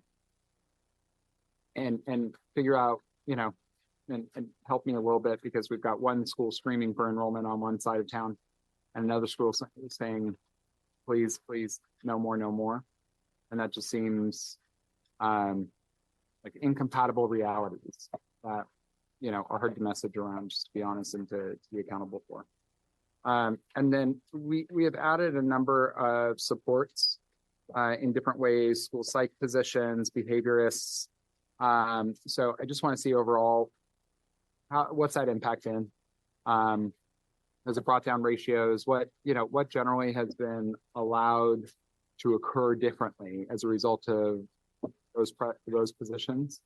I think we're going to need to know in very detailed ways how each of these positions are influencing, the services that they, the deliverability of services generally at this moment. Which ones directly impact staff experience, which ones directly impact students and parents directly, not indirectly. Because Dr. Andrews referred, and we have in many meetings, negotiations are coming. We have to settle, and who knows what that might bring, but financially the community needs to understand just, again, how much on a razor's edge we actually are financially. And we need to be informed and prepared to potentially make cuts that don't impact kids, or that try and keep those as far away from the classroom as possible. Any other feedback, questions? All the work, a lot. Okay. Thank you very much. Sir. Thank you. Thank you. With that, we will move, and again, next year is a new LCAP plan, so this is the moment for. Okay, with that, we will move to item 4A, public comment on any items. This is a 3-minute period of public comment.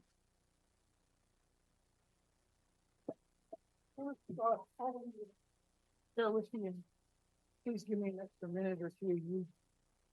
You unleashed a lot of stuff that wasn't on there. No, you don't get to change your time based on reactions to my comments, but there is another period of public comment before closed session if you'd like to talk about that, but that's specifically related to that item. Okay, challenge accepted. Yes, sir.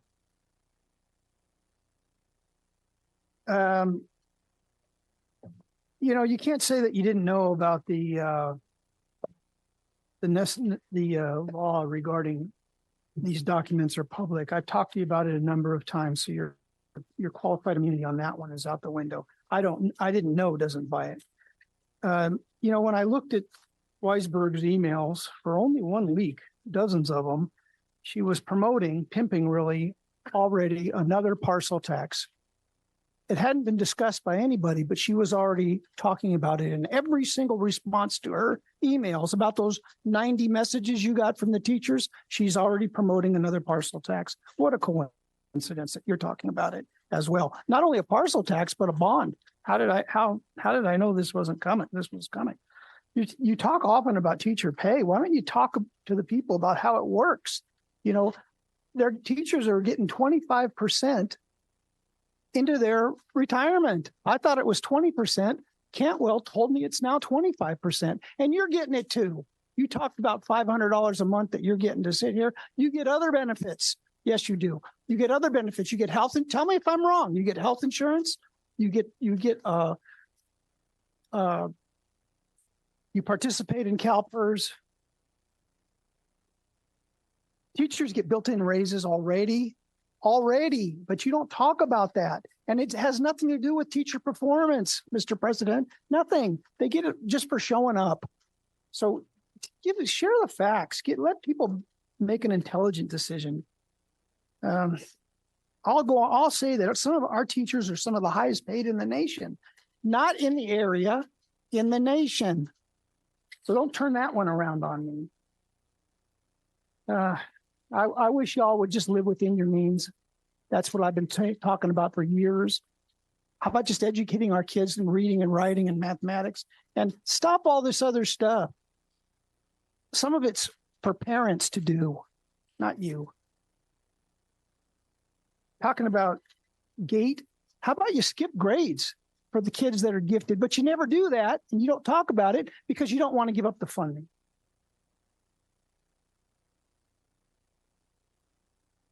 You're supposed to save records for 3 years, all records. You want to give everybody cell phones, that's fine with me. I'm concerned about not only the communication with the parents that you're so busy telling me what I can and can't see. I'm concerned about the communication between each of you.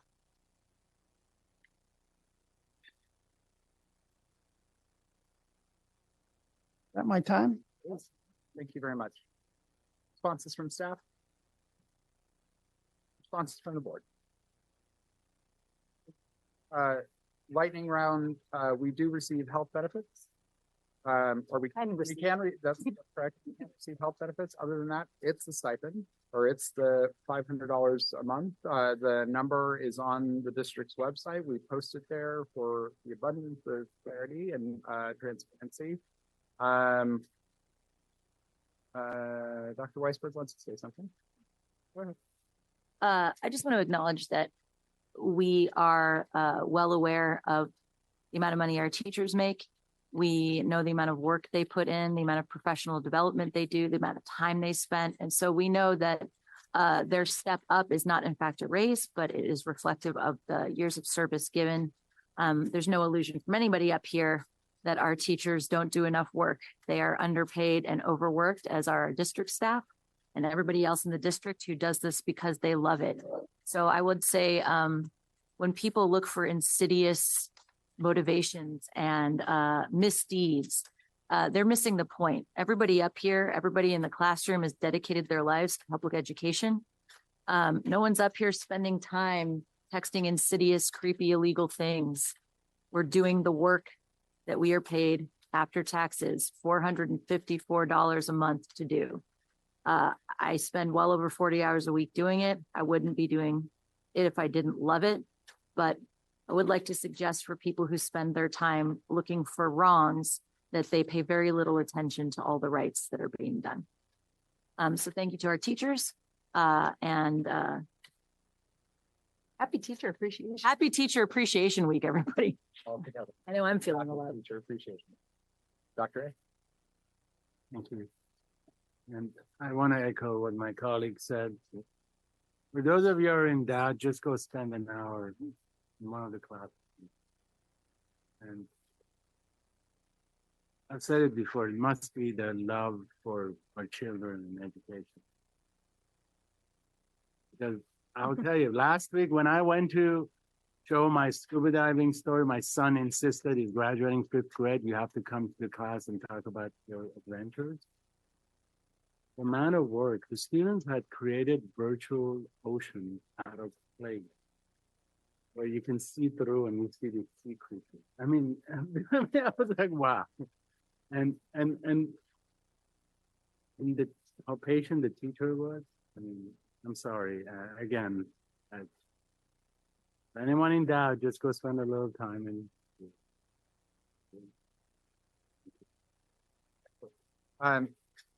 Thank you for praising the cell phone concept again. I think it would actually shock most people how limited our communication is between all of us. I once heard at TSBA, which is the California School Boards Association, that being on a school board is like being in an arranged marriage of sorts. You don't get to choose necessarily; those decisions are made for you. Ms. Tabbitt and I haven't probably texted in a year or more. Armand and I have probably texted a handful of times in the course of the year. Dr. Weisberg and I are involved in a lot of Democratic clubs. So when we talk about that, common themes are the Democratic clubs and Starbucks. And in both instances, I've texted Abby or 3 times, I think. 2 out of 3 have been focused on, can we sit down at a Starbucks? What I will say is that being a leader in education, at least my experience has been, when you want to get the reactions of your colleagues, you want to get those reactions in person. Because there are heavy decisions that we often are reacting to. Putting it in writing honestly doesn't usually diagnose the challenges that it possesses, the response requires.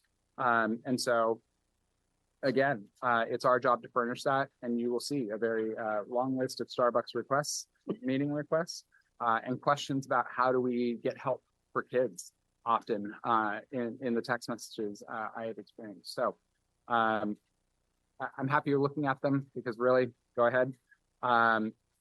Just like our audits have found, no major findings, no major issues. This is a board that's really dedicated to trying to get it right. So with that, we will proceed to the public comment period before closed session. Would you like to comment on any items before closed session related to the Burbank Teachers Association negotiations? Correct. I want to finish what I was saying. Got to be on topic. So do it through the lens of negotiations if you can. Otherwise, I got to keep you on track. Agakanian talked about certain groups. I don't know what he's talking about. If I mention certain groups, I would be attacked for being homophobic or racist. Got to talk about that. Regarding money in individual school districts, individual schools, whack up the filming money. 70% of it now goes to the schools, and I think that's unfair because some schools are being used over and over. In this presentation, I noticed very quickly that two counselors you want a budget for two counselors, $147,000 each. Somebody talked about free Narcan. Nothing's free. The taxpayers pay for it. And I'll say leaving that the bond and the parcel tax is a lazy approach. And that's why I'm not going to give you an extra minute because you didn't play by the rules. Thank you. Any responses to that? No. No. Two. This show is concluded for the weekly broadcast. Okay. Any other? Just for the record, the Narcan money is not taxpayer based on the lawsuits against companies sold all the drugs. I have to tell you, I wouldn't care even if it was taxpayer money as long as it keeps Same. kids alive. Yeah. I get your, Mr. Glassman, your plea for us to live within our means. A budget is revenue minus expenses. Okay? We can't charge kids to come to our schools. This is public education. I don't think my recommendation would be for us to reduce our services in any sort of significant way. So the answer to that is to increase our revenue. And that's how we pay teachers more. That's how we offer the kinds of schooling that makes us proud to be in Burbank. So I understand what you're saying. I want to make sure we have a balanced budget too. But the only way that we get that and actually serve kids in this town and keep our teachers is by increasing our revenue through whatever means necessary. And while I don't know that I talked quite as much about when I emailed back parents who asked about the teachers negotiation, what I did was to send them an article from Ed 100 talking about the different ways that the district is funded.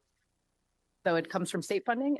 You can get state funding, you can get parcel tax, you can get bond, right? There's a small amount of lottery money, right? There's only so many pots to go to. And that's what we're limited to. And so we also want to make sure we can balance our budget, but that means that we're going to go out and get a second job. Thank you.